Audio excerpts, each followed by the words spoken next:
ನಮಸ್ತೆ ಪ್ರಾಣೇಶ ಪ್ರಣತ ವಿಭವಾಯ ವನಿಮಗಾಹ ನಮಸ್ವಾಮಿನ್ ರಾಮಪ್ರಿಯತಮ ಹನುಮನ್ ಗುರುಗುಣ ನಮಸ್ತುಭ್ಯಂ ಭೀಮಪ್ರಬಲತಮ ಕೃಷ್ಣೇಷ್ಟ ಭಗವನ್ ನಮ ಶ್ರೀಮನ್ಮಧ್ವ ಪ್ರದಿಶ ಸುದೃಶನ್ನೋ ಜಯ ಜಯ ಶ್ರೀ ಗುರುಭ್ಯೋ ನಮಃ. ಸಹಸ್ರಮೂರ್ಧಾ ವಿಶ್ವಾತ್ಮ ಸಹಸ್ರಾಕ್ಷ ಸಹಸ್ರಪಾತ್. ಚಿಂತಕರಿಗೆ ವಂದನೆಗಳು. ನಮ್ಮ ಒಳಗಿನ ಭಗವಂತನ ಸಾವಿರ ರೂಪದ ಅನುಸಂಧಾನದೊಂದಿಗೆ ಮಾತಿನ ಅಭಿಷೇಕ, ಹಾಗೆ ಪುರುಷ ಸೂಕ್ತದ ಚಿಂತನೆ, ಭಗವಂತನ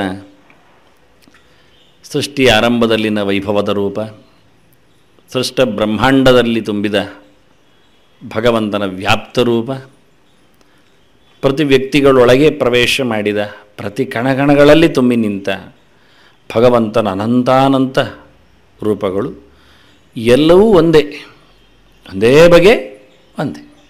ಅಣು ಕಣಗಳಲ್ಲಿ ತುಂಬಿದ ಭಗವಂತನು ಸಹಸ್ರಶೀರ್ಷ ಪುರುಷ, ಬ್ರಹ್ಮಾಂಡದ ಆಚೆ ನಿಂತ ಭಗವಂತನು ಸಹಸ್ರಶೀರ್ಷ ಪುರುಷ. ಅದಕ್ಕೆ ವಿಶ್ವಾತ್ಮ ಅಂತ ಶಬ್ದ ಹೇಳಿತ್ತು. ವಿಶ್ವ ಅಂದರೆ ವ್ಯಾಪ್ತವಾದ ಸ್ವರೂಪವುಳ್ಳವನು ಅಂತ ಒಂದು ಅರ್ಥ. ನಾನು ನಿನ್ನೆ ಶಬ್ದ ಮಾತ್ರ ಹೇಳಿದೆ, ಅರ್ಥ ಹೇಳಲಿಲ್ಲ. ಆನಂತರ ವಿಶ್ವದೊಳಗಿನ ಬ್ರಹ್ಮಾಂಡದೊಳಗಿನ ವಿಶ್ವ ಅಂದರೆ ಜಗತ್ತು ಒಂದು ಮಾಡಿದರೆ, ಜಗತ್ತಿನ ಒಳಗೆ ತುಂಬಿದ ರೂಪ ಅಂತ. ವಿಶ್ವ ಅಂದರೆ ಪ್ರತಿಯೊಬ್ಬನೊಳಗೂ ತುಂಬಿದ ರೂಪ ಅಂತ. ಜಗತ್ತು ಎನ್ನುವುದು ಎರಡು ಅರ್ಥದಲ್ಲಿ, ಲೋಕ ಅಂತ ಹೇಳುವುದು ಮನುಷ್ಯನನ್ನು ಲೋಕ ಅಂತ ಹೇಳ್ತಾರೆ, ದೇಶವನ್ನು ಲೋಕ ಅಂತ ಹೇಳ್ತಾರೆ. ಅದರಿಂದ ದೇಶದಲ್ಲಿ ತುಂಬಿದ ದೇವರು, ದೇಹದಲ್ಲಿ ತುಂಬಿದ ದೇವರು ಅನ್ನೋ ನೆಲೆಯಲ್ಲಿ ವಿಶ್ವಾತ್ಮ ಅಂತ, ವಿಶ್ವಜನರ ಆತ್ಮನಾಗಿ ಅಂತರ್ಯಾಮಿಯಾಗಿ ನಿಂತ ಭಗವಂತನು ಅಂತ ಹೀಗೆ ಬಹಳ ಸುಂದರವಾಗಿ ಭಗವಂತನ ದೊಡ್ಡ ತನವನ್ನು ಹೇಳುತ್ತಾ ಬಹಳ ಎತ್ತರದಲ್ಲಿ ಭಗವಂತ ಇದ್ದಾನೆ. ತ್ರಿಪಾದಸ್ಯ ಏತಾಮಾನಸ್ಯ ಮಹಿಮಾ, ನರಸಿಂಹ ಪುರಾಣ ಹಾಗೆ ಹೇಳ್ತದೆ. ಸರ್ವಮೇವಾಸ್ಯ ಮಹಿಮಾ ಸತು ಜಾಯಾನ್, ಪುರಾಣದ ಮಾತು ಅದು. ಎಲ್ಲವೂ ದೇವರ ಮಹಿಮೆ, ಎಲ್ಲವೂ ದೇವರಿಂದ ನಿರ್ಮಿತವಾದದ್ದು. ಭಗವಂತನ ಎತ್ತರತನದಿಂದ, ಭಗವಂತನ ದೊಡ್ಡತನದಿಂದ, ಹಿರಿತನದಿಂದ ಇದು ನಿರ್ಮಾಣಗೊಂಡಿದೆ. ನಮ್ಮ ಕೆಲಸಗಳೆಲ್ಲ ಪರಿಪೂರ್ಣತೆಯಿಂದ ಆಗುವುದಿಲ್ಲ, ಯಾವ ಕೆಲಸ ಆದರೂ. ಆನಂತರ ಅಷ್ಟೇ ಗಟ್ಟಿತನದಿಂದ ಆಗುವುದಿಲ್ಲ. ಅಂದರೆ ಅಲ್ಲಿ ಬೇಕಾಗಿರತಕ್ಕಂಥ ಸ್ಕಿಲ್ನೆಸ್, ಶಕ್ತಿ, ಪೂರ್ಣವಾಗಿರತಕ್ಕಂತಹ ಸಾಮರ್ಥ್ಯ ವಿಶೇಷ ಅಲ್ಲಿ ಇರುವುದಿಲ್ಲ. ಆದರೆ ಭಗವಂತನದ್ದಾಗಲ್ಲ. ಯಾವುದೇ ಕರ್ಮದಲ್ಲಿಯೂ ಭಗವಂತನಲ್ಲಿ ಅಪೂರ್ಣತೆ ಇಲ್ಲ. ಆ ನೆಲೆಯಲ್ಲಿ ಭಗವಂತನ ವೈಭವವನ್ನು ಹೇಳಿದರು. ಯಥಾವಾನಸ್ಯ ಮಹಿಮಾ ಅಥವಾ ಜಾಯಾಂಶ್ಚ ಪುರುಷ ಪಾದಸ್ಯ ವಿಶ್ವಾಭೂತಾನಿ ತ್ರಿಪಾದಸ್ಯ ಅಮೃತಂದಿವಿ. ಭಗವಂತನ ತ್ರಿಪಾತನ್ನು, ತ್ರಿಪಾದಸ್ಯ ಅಮೃತಂದಿವಿ, ತ್ರಿಪಾದಸ್ಯ ಭಗವಂತನ ವಿಶೇಷಣ ಆಗಿತ್ತು. ಮೂರು ರೂಪದವನ ಅಂತ. ಅದರಿಂದ ಇವರನ್ನು ಮೂರು ರೂಪದವನು ಅಂತ ಕರೆದು ಮುಂದಿನ ಮಂತ್ರ ಅದನ್ನೇ ಎತ್ತಿಕೊಳ್ಳುತ್ತದೆ. ಯಾವುದು ಹಿಂದೆ ಮಂತ್ರದಲ್ಲಿ ಬಂತೋ ಅದೇ ಮುಂದೆ ಮಂತ್ರದಲ್ಲಿ ಬಂದಿದೆ. ನೋಡ್ತಾ ಹೋಗುವರಿ ಸಿಗುತ್ತೆ ಅದು. ಸಹಸ್ರಶೀರ್ಷ ಪುರುಷ ಸಹಸ್ರಾಕ್ಷ ಸಹಸ್ರಪಾತ್ ಸಭೂವಿಂ ವಿಶ್ವತೋ ವೃತ್ವ ಅತ್ಯತಿಷ್ಠ ದಶಾಂಗುಲಂ. ಅಲ್ಲಿಗೆ ಆಯಿತು. ಎರಡನೇ ಮಂತ್ರ, ಮೊದಲ ಮಂತ್ರದಿಂದ ಏನು ಎತ್ತಿಕೊಂಡಿದೆ ಅಂದರೆ, ಏನು ಎತ್ತಿಕೊಂಡಿದೆ? ಪುರುಷ ಅಂತ ಉಂಟಲ್ಲ, ಪುರುಷ ಏವೇದಂ ಸರ್ವಂ ಅಂತ ಬಂತಲ್ಲ. ಯಾರು ಎನ್ನುವುದು ಬಂತು. ಯಾರು ಎನ್ನುವುದು ಬರುವುದಕ್ಕಿಂತಲೂ ಹೇಗೆ ಎನ್ನುವುದು ಬಂತಲ್ಲಿ. ದಶಾಂಗುಲಂ ಅಂತ ಬಂತಲ್ಲ. ದಶ ಅಂದರೆ ಏನು ಅರ್ಥ? ದಶೇತಿ ಸರ್ವಮುದ್ದಿಷ್ಟಂ ಸರ್ವಂ ಪೂರ್ಣಮಿಹೋಚ್ಯತೆ ಅಂತ ಅದರದ್ದು ಅರ್ಥ. ದಶ ಅಂದರೆ ಪೂರ ಅಂತ ಅರ್ಥ. 10 ಅಲ್ಲಿಗಾಯಿತು, ಮತ್ತೇನಿಲ್ಲ. ನಾವು ಊಟದ ಆಟ ಮಾಡುವಾಗ ಅಷ್ಟೇ ಮಾಡೋದು. 10 ಎಲೆ ಮುದುರೆತ್ತು ಅಂತ, ಇನ್ನಿಲ್ಲ. ಇನ್ನೆಂಥದ್ದು? ಇನ್ನು ಮುಗಿಯಿತು. ಇನ್ನು ಏನು ಎಲೆನೇ ತಿನ್ನಬೇಕು, ಇನ್ನೇನಿಲ್ಲ, ತಿಂದು ಮುಗಿದೋಯ್ತು. ಹಾಗೆ 10 ಎನ್ನುವುದು ಪೂರ್ಣ ಸಂಖ್ಯೆ, ಅಲ್ಲಿಗೆ ಆಯಿತು ಅಂತ ಅರ್ಥ. ಅದನ್ನು ದಶೇತಿ ಸರ್ವಮುದ್ದಿಷ್ಟಂ ಸರ್ವಂ ಪೂರ್ಣಮಿಹೋಚ್ಯತೆ ಅಂತ, ಎಲ್ಲ ಅಂತ ಅರ್ಥ. ಎಲ್ಲ ಅಂದರೆ ಪೂರ ಅಂತ ಅರ್ಥ. ಎರಡನೇ ಮಾತು ಹಾಗೆ, ಪುರುಷ ಏವೇದಂ ಸರ್ವಂ, ಅದೇ ಶಬ್ದ. ದಶ ಶಬ್ದದೇನು ಅರ್ಥ ಉಂಟು ಅದನ್ನು ಎರಡನೇ ಪದ ಎತ್ತುಕೊಂಡಿದ್ದು. ನೋಡ್ತಾ ಹೋಗ್ಬೇಕು, ಎಲ್ಲ ನಾನು ಹೇಳೋದಿಲ್ಲ. ಮತ್ತು ಪುರುಷ ಏವೇದಂ ಸರ್ವಂ ಯದ್ಭೂತಂ ಮೆಚ್ಚ ಭವ್ಯಂ ಉತ ಅಮೃತತ್ವಸ್ತೇಷಾನಃ ಯದನ್ನೇನ ತಿರೋಹತಿ ಏತಾವಾನಸ್ಯ ಮಹಿಮಾ. ಏತಾವಾನ್ ಅತಿರೋಹತಿ ಅಂತ ಹೇಳಿದರು. ಬೆಳೆದು ನಿಂತಿದ್ದಾನೆ ಭಗವಂತ ಅಂತ, ಬೆಳೆಯಿಸುತ್ತಾನೆ, ಬೆಳೆದಿದ್ದಾನೆ, ಅತ್ಯಂತ ಬೆಳಗುತ್ತಿದ್ದಾನೆ. ಬೆಳಗಿತ್ಕೊಂಡವನೇ ನಮಗೆ ನಿಜವಾಗಿ ದೊಡ್ಡತ್ತೆಯ ವಸ್ತು ಅಂತ ಹೇಳೋ. ಯಥಾವಾನಸ್ಯ ಮಹಿಮಾ, ಇದು ಅವನ ಗುಟ್ಟು, ಇದವನ ಹಿರಿಮೆ, ಇದವನ ಮಹಿಮೆ ಅನ್ನುವ ಮೂಲಕ ಮಾಹಾತ್ಮ್ಯ. ಇತ್ತೀಚೆಗೆ ಕೆಲವರು ಒಂದು ವಾದ ಮಾಡಿದರು, ಕ್ಷೇತ್ರ ಮಾಹಾತ್ಮ್ಯ ಎಲ್ಲ ಪುರಾಣಗಳಲ್ಲಿ ಇತ್ತೀಚೆಗೆ ಸೇರಿಸಿದ್ದು ಅಂತ. ಹಿಂದೆ ಕ್ಷೇತ್ರ ಮಾಹಾತ್ಮ್ಯ ಅಂತ ಇರಲಿ. ಯಥಾವಾನಸ್ಯ ಮಹಿಮಾ ನೋಡಿ, ಎರಡನೇ ಮಂತ್ರವೇ ವೇದಸಾರದಲ್ಲಿ, ಮೂರನೇ ಮಂತ್ರವೇ ಇದು ದೇವರ ಮಹಿಮೆ, ಇದು ಮಾಹಾತ್ಮ್ಯ ಹೇಳಿಬಿಟ್ರಲ್ಲ. ಪುರುಷ ಮಾಹಾತ್ಮ್ಯ, ಇದು ಪುರುಷೋತ್ತಮ ಮಾಹಾತ್ಮ್ಯ. ಇದು ಕೇವಲ ಅಧಿಕ ಮಾಸದ್ದಲ್ಲ, ಸರ್ವಮಾಸದ್ದಿದು, ಸರ್ವದಿನತ್. ಯಥಾವಾನಸ್ಯ ಮಹಿಮಾತೋ ಜ್ಯಾಯಾಂಶ ಪುರುಷಃ ಪಾದಸ್ಯ ವಿಶ್ವಭೂತಾನಿ ತ್ರಿಪಾದಸ್ಯ ಅಮೃತಂದಿವಿ. ತ್ರಿಪಾದ ಊರ್ಧ್ವ ಉದಯಿತು. ಆದ್ದರಿಂದ ಈ ಮಂತ್ರ ಕಲಿಯುವವರಿಗೆ ಒಂದರ ನಂತರ ಒಂದು ಯಾವುದು ಅಂತ ಮರೆತು ಹೋಗುವುದಿಲ್ಲ, ತಪ್ಪುವುದಿಲ್ಲ. ಯಾಕೆ ಹಿಂದಿನದ್ದೇ ಮುಂದೆ ಉಂಟು ಅಂತ ಎತ್ತಿಕೊಳ್ಳೋದು. ತ್ರಿಪಾದಸ್ಯ ಅಮೃತಂದಿವಿ ತ್ರಿಪಾದ್ ಊರ್ಧ್ವ ಉದಯಿತು ಪುರುಷಃ ಪಾದೋಸ್ಯ ಅಭವತ್ ಪುನಃ ತಥೋ ವಿಶ್ವಾಂಗ್ವ್ಯಕ್ರಾಮತ್ ಶಾಸನಾನ ಶನೇ ಅಭಿ ಶಾಸನಾನ ಶನೇ ಉಭೆ ಅಂತ ಭಾಗವತದ ಪಾಠ. ಭಾಗವತದಲ್ಲಿ ಸುಮಾರು ಶ್ಲೋಕಗಳ ಮಂತ್ರಗಳ ಅರ್ಥಗಳು ಅಲ್ಲಿ ಬರ್ತವೆ, ಬೇರೆ ಬೇರೆ ಪುರಾಣಗಳಲ್ಲಿಯೂ ಬರ್ತವೆ. ಭಾಗವತದಲ್ಲಿ ತುಂಬ ಬಂದಿದೆ. ಹೆಚ್ಚಿನ 3 ರೂಪದ ಬಗ್ಗೆ ಅಮೃತಂಕ್ಷೇಮ ಅಭಯಂ ತ್ರಿಮೂರ್ಧೋಧಾಯ ಮೂರ್ಧಸು, ಇದು ಭಾಗವತದ್ದೇ ಶ್ಲೋಕ. ತುಂಬ ಮಂತ್ರಗಳ ಅರ್ಥ ಆಗಿದೆ ಅಲ್ಲಿ. ಅದನ್ನು ಭಗವಂತ ತ್ರಿಪಾತ್ ಊರ್ಧ್ವ ಉದಯಿತ್ ಪುರುಷ. ಹಿಂದೆ ಹೇಳಿದ ಹಾಗೆ ಪಾದೋಸ್ಯ ಅಭವತ್ ಪುನಃ ಅಂತ ಇಲ್ಲಿ ಮತ್ತೆ ಬರ್ತದೆ. ಹಿಂದೆ ಹೇಳಿ ಆಯಿತು ಪಾದೋಸ್ಯ ವಿಶ್ವಾಭೂತಾನಿ ಅಂತ. ಪಾದೋಸ್ಯ ವಿಶ್ವಾಭೂತಾನಿ ಅಂತ ಅಲ್ಲಿಯೂ ಪ್ರಥಮ ವಿಭಕ್ತಿ. ಇದೆಲ್ಲ ಜಗತ್ತು ಭಗವಂತನ ಒಂದು ಪಾದ ಅಂತ ಅಥವಾ ಪಾದಸ್ಥಾನ ಅಂತ, ಕಾಲಿನ ಕಣ ಅಂತ ಅಡಿಯಲ್ಲಿರುವುದು. ಅಥವಾ ಪಾದೇಸ್ಯ ವಿಶ್ವಭೂತಾನಿ ಸಪ್ತಮಿ ಆಗ್ತದೆ. ಭಗವಂತನ ಈ ಒಂದು ರೂಪದಲ್ಲಿಯೇ ಇಡೀ ಜಗತ್ತು ನಿಂತಿದೆ ಅಂತ. ಅಥವಾ ಪಾದೇನ ವಿಶ್ವಭೂತಾನಿಯೂ ಆಗ್ತದೆ, ಪಾದೇನ ಅಂತ. ಭಗವಂತನ ಈ ಒಂದು ರೂಪದಿಂದ, ಕೊನೆಯ ರೂಪದಿಂದ ಇಡೀ ಜಗತ್ತು ಸೃಷ್ಟಿಯಾಗಿದೆ ಅಂತ. ಹೀಗೆ ಸುಮಾರು ಅರ್ಥಗಳಲ್ಲಿ ಭಗವಂತನ ಚಿಂತನೆ ಮಾಡ್ತಾರೆ. ಇಲ್ಲಿಯೂ ಹಾಗೆ ತ್ರಿಪಾತ್ ಊರ್ಧ್ವ ಉದಯಿತ್, ಊರ್ಧ್ವೇ ಉದಯಿತ್ ಆಗ್ಬೋದು, ಊರ್ಧ್ವ ಉದಯಿತ್ ಆಗ್ಬೋದು. ಭಗವಂತನ 3 ತ್ರಿಪಾತ್ ಅಂತ ದೇವರನ್ನು ಯಾಕೆ ಕರೆಯುವುದು? ಅದು ಭಾಗವತದ್ದು ಒಂದು ಕಡೆಯಲ್ಲಿದೆ. ಸುದರ್ಶನಾಸ್ತ್ರಂ ಪ್ರಾಯುಕ್ತ ಸುದರ್ಶನಾಸ್ತ್ರಂ ಭಗವಾನ್ ಪ್ರಾಯುಕ್ತ ದಯಿತಂ ತ್ರಿಪಾತ್ಸ್, ದೇವರನ್ನು ತ್ರಿಪಾತ್ ಅಂತ ಕರೆಯಿತು. 3 ರೂಪದವನೇ ಅದು ಆಗ್ಬೋದು, 3 ರೂಪದವನು. 3 ರೂಪದವನು ಪ್ರಧಾನವಾಗಿ ಭಗವಂತನ 3 ರೂಪ ಯಾವುದು? ವಿಶ್ವ, ತೇಜಸ, ಪ್ರಾಜ್ಞ, ನಮಗೆ ಗೊತ್ತಿರುವಂಥದ್ದು. ಎಚ್ಚರ ಆಗುವಾಗ ದೇವರು ನಮ್ಮೊಟ್ಟಿಗೆ ಎಚ್ಚರ ಆಗ್ತಾನೆ, ಎಚ್ಚರ ಮಾಡ್ತಾನೆ.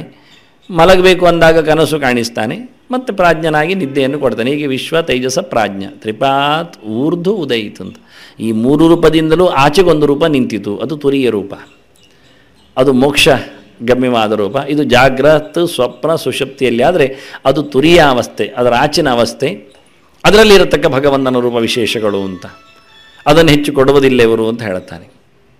ಲೋಕದಲ್ಲಿ ವ್ಯಾಪ್ತಿಯಲ್ಲಿರತಕ್ಕ ರೂಪಗಳು ಕನಸು, ನಿದ್ದೆ, ಎಚ್ಚರ ಎಲ್ಲರಿಗಿದೆ. ಮರವೂ ಮಲಗ್ತದೆ, ಗಮ್ಮತ್ತಿರ್ತದೆ. ಅಷ್ಟು ದೊಡ್ಡ ಮರ ಅಂಗಳದಲ್ಲಿ ಬಿದ್ದುಕೊಂಡು ಮಲಗೋದಿಲ್ಲ. ಹಾಗಿದ್ರೆ ನಮ್ಮ ಮನೆಯಲ್ಲಿ ಉಳಿತದೆ. ಮತ್ತೆ ಯಾರು ಮರವನ್ನು ನೆಡಲಿಕ್ಕೆ ಹೋಗ್ತಾರೆ? ಆಗುವುದೇ ಇಲ್ಲ. ಮರ ಮಲಗಿಕೊಂಡು ಒಂದೊಮ್ಮೆ ನಮ್ಮಾಗಿ ಬಿದ್ದುಕೊಂಡು ಕೈಕಾಲು ಬಿಸಾಡಿಕೊಂಡು ಒಂದೊಮ್ಮೆ ಮಲಗುವುದು ಅಂತ ಆಗಿಬಿಟ್ರೆ ಈ ಯಾವ ಕಾಲದಲ್ಲಿಯೂ ಮರ ಜಾತಿಯನ್ನು ಮನುಷ್ಯ ಉಳಿಸ್ಲಿಕ್ಕಿಲ್ಲ. ಮತ್ತೆ ಏನಾದರೂ ಮಾಡಿಕೊಳ್ತಾನೆ. ಎಲ್ಲವೂ ನೋಡಿ ಚೆನ್ನಾಗಿದೆ. ಇಡೀ ಪ್ರಕೃತಿ ಎಲ್ಲಿ ಚೈತನ್ಯ ಇದೆ, ಜೀವ ಇದೆ, ಅಲ್ಲೆಲ್ಲ ಕಡೆ ಜಾಗೃತಿ ಇದೆ. ಸ್ವಪ್ನ. ಆದ್ದರಿಂದ ಮರ ಮಲಗ್ತದೆ ಅಂತಾದರೆ, ಎಚ್ಚರ ಆಗ್ತದೆ ಅಂತಾದರೆ ಅದು ಕನಸು ಕಾಣ್ತದೆ.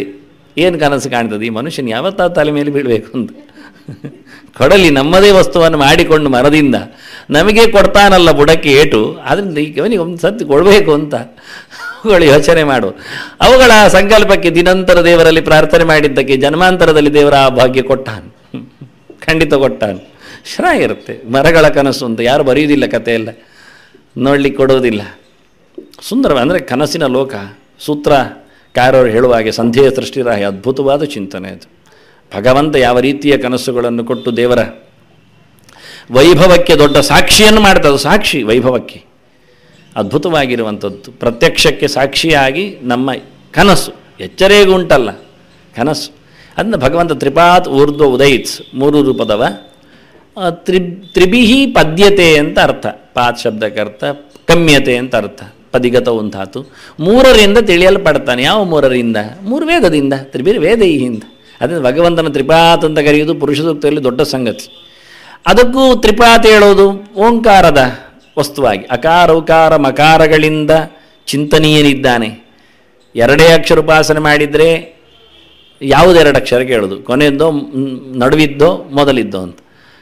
ಕಡೆಯ 2 ಅಕ್ಷರ ಉಪಾಸನೆ ಮಾಡಿದರೆ ಕನಸು ನಿದ್ದೆ ಮಾತ್ರವೇ ಬರ್ತಾ ಇರ್ತದೆ, ಎಚ್ಚರ ಆಗುವುದೇ ಇಲ್ಲ. ಮೊದಲೆರಡು ಉಪಾಸನೆ ಮಾಡಿದರೆ ನಿದ್ದೆ ಬರುವುದಿಲ್ಲ, ಕನಸು ಎಚ್ಚರ ಆಗ್ತಾ ಇರ್ತದೆ. ಅದನ್ನ ಮೊದಲಕ್ಷರ ಎಚ್ಚರವನ್ನು ಕೊಡ್ತದೆ. ಅದನ್ನು ಮೊದಲು ಹೆಚ್ಚು ಉಪಾಸನೆ ಮಾಡಬೇಕಾದ್ದು ಅಹ ಇತಿ ಬ್ರಹ್ಮ ಅಂತ. ದೇವರು ಆ ಇದ್ದಾನೆ ಅಂತ. ಮತ್ತೆ ಕನಸು ಮಾತ್ರ ಸಾಕಾದರೆ ಲೂಸಿಯಾಗೆ ಎಲ್ಲ ಲೂಸ್ ಆಗ್ತದೆ. ಕನಸು ಲೋಕ ಮಾತ್ರ. ಮಾ ಅಕ್ಷರದ ಉಪಾಸನೆ ಮಾಡಿದರೆ ಲಯ, ನಿದ್ದೆ. ನಿದ್ದೆ ಖುಷಿ ಅಂತ ಹೇಳಿಕೊಂಡು ಮಾ ಆಗಲಿ ಅಂತ ಹೇಳಿಕೊಂಡು ಆ ಅಂತ ಹತ್ತಿರ ಬಾ ಅಂತ ಹೇಳಿಕೊಂಡು ಮಲಗುವುದಲ್ಲ. ಮಾ ಅಂದರೆ ಮಲಗುವುದು ಅಂತ ನೋಡಿ ಅಷ್ಟೇ. ಆ ಅಂದರೆ ಅಡ್ಡ ಆಗುವುದು ಅಂತ, ಅಡ್ಡ ಆಡುವುದು, ಅಡ್ಡ ಆಗುವುದು ಅಂದರೆ ಅಡ್ಡ ಆಡುವುದು, ಎಚ್ಚರ ಅಂತ ಅರ್ಥ. ಹಾಗೆ ಎಚ್ಚರ, ನಿದ್ದೆ, ಕನಸು ಅಂತ ಆಚೀಚೆ. ಎಚ್ಚರ ವಾಸ್ತವವಾಗಿ ಮಲಗುವುದು ಅಂದಾಗ ಲಾಭದ ವಿಷಯ ಅಲ್ಲ. ನಿದ್ದೆ ಬಾರದ ರೋಗಿಗೆ ನಿದ್ದೆ ಬರಬೇಕೆನ್ನುವುದು ಸರಿ, ಮೈಕಟ್ಟು ನೋವು ಹೋಗಲಿಕ್ಕೆ. ಆದರೆ ಸರಿಕಟ್ಟಿದ್ದವರಿಗೆಲ್ಲ ನಿದ್ದೆ ಹೆಚ್ಚು ಮಾಡಬೇಕು ಅಂಥದ್ದೊಂದು ಒಳ್ಳೆಯದು ಅನುಕೂಲ ಮಾಡಿ ದೇವರು ಹೊರ ಕೊಡಲಿ ಅಂದರೆ ಮತ್ತೆ ಬದುಕಲಿಕ್ಕೆ ಬಂದವರಿಗೆ, ಸಾಧನೆಯನ್ನು ಮಾಡಲಿಕ್ಕೆ ಇದ್ದವರಿಗೆ ಈ ಪ್ರಪಂಚವನ್ನು ಗೆಲ್ಲುವುದು ಯಾವಾಗ? ಈಗಲೇ ನಮ್ಮದು ಅರೆವಾಸಿಗಿಂತ ಹೆಚ್ಚು ಆಯುಷ್ಯದಲ್ಲಿ, ಅರೆವಾಸಿಗಿಂತ ಹೆಚ್ಚು ನಿದ್ದೆಯಲ್ಲಿ ಹೋಗ್ತದೆ ಆಯುಷ್ಯದಲ್ಲಿ.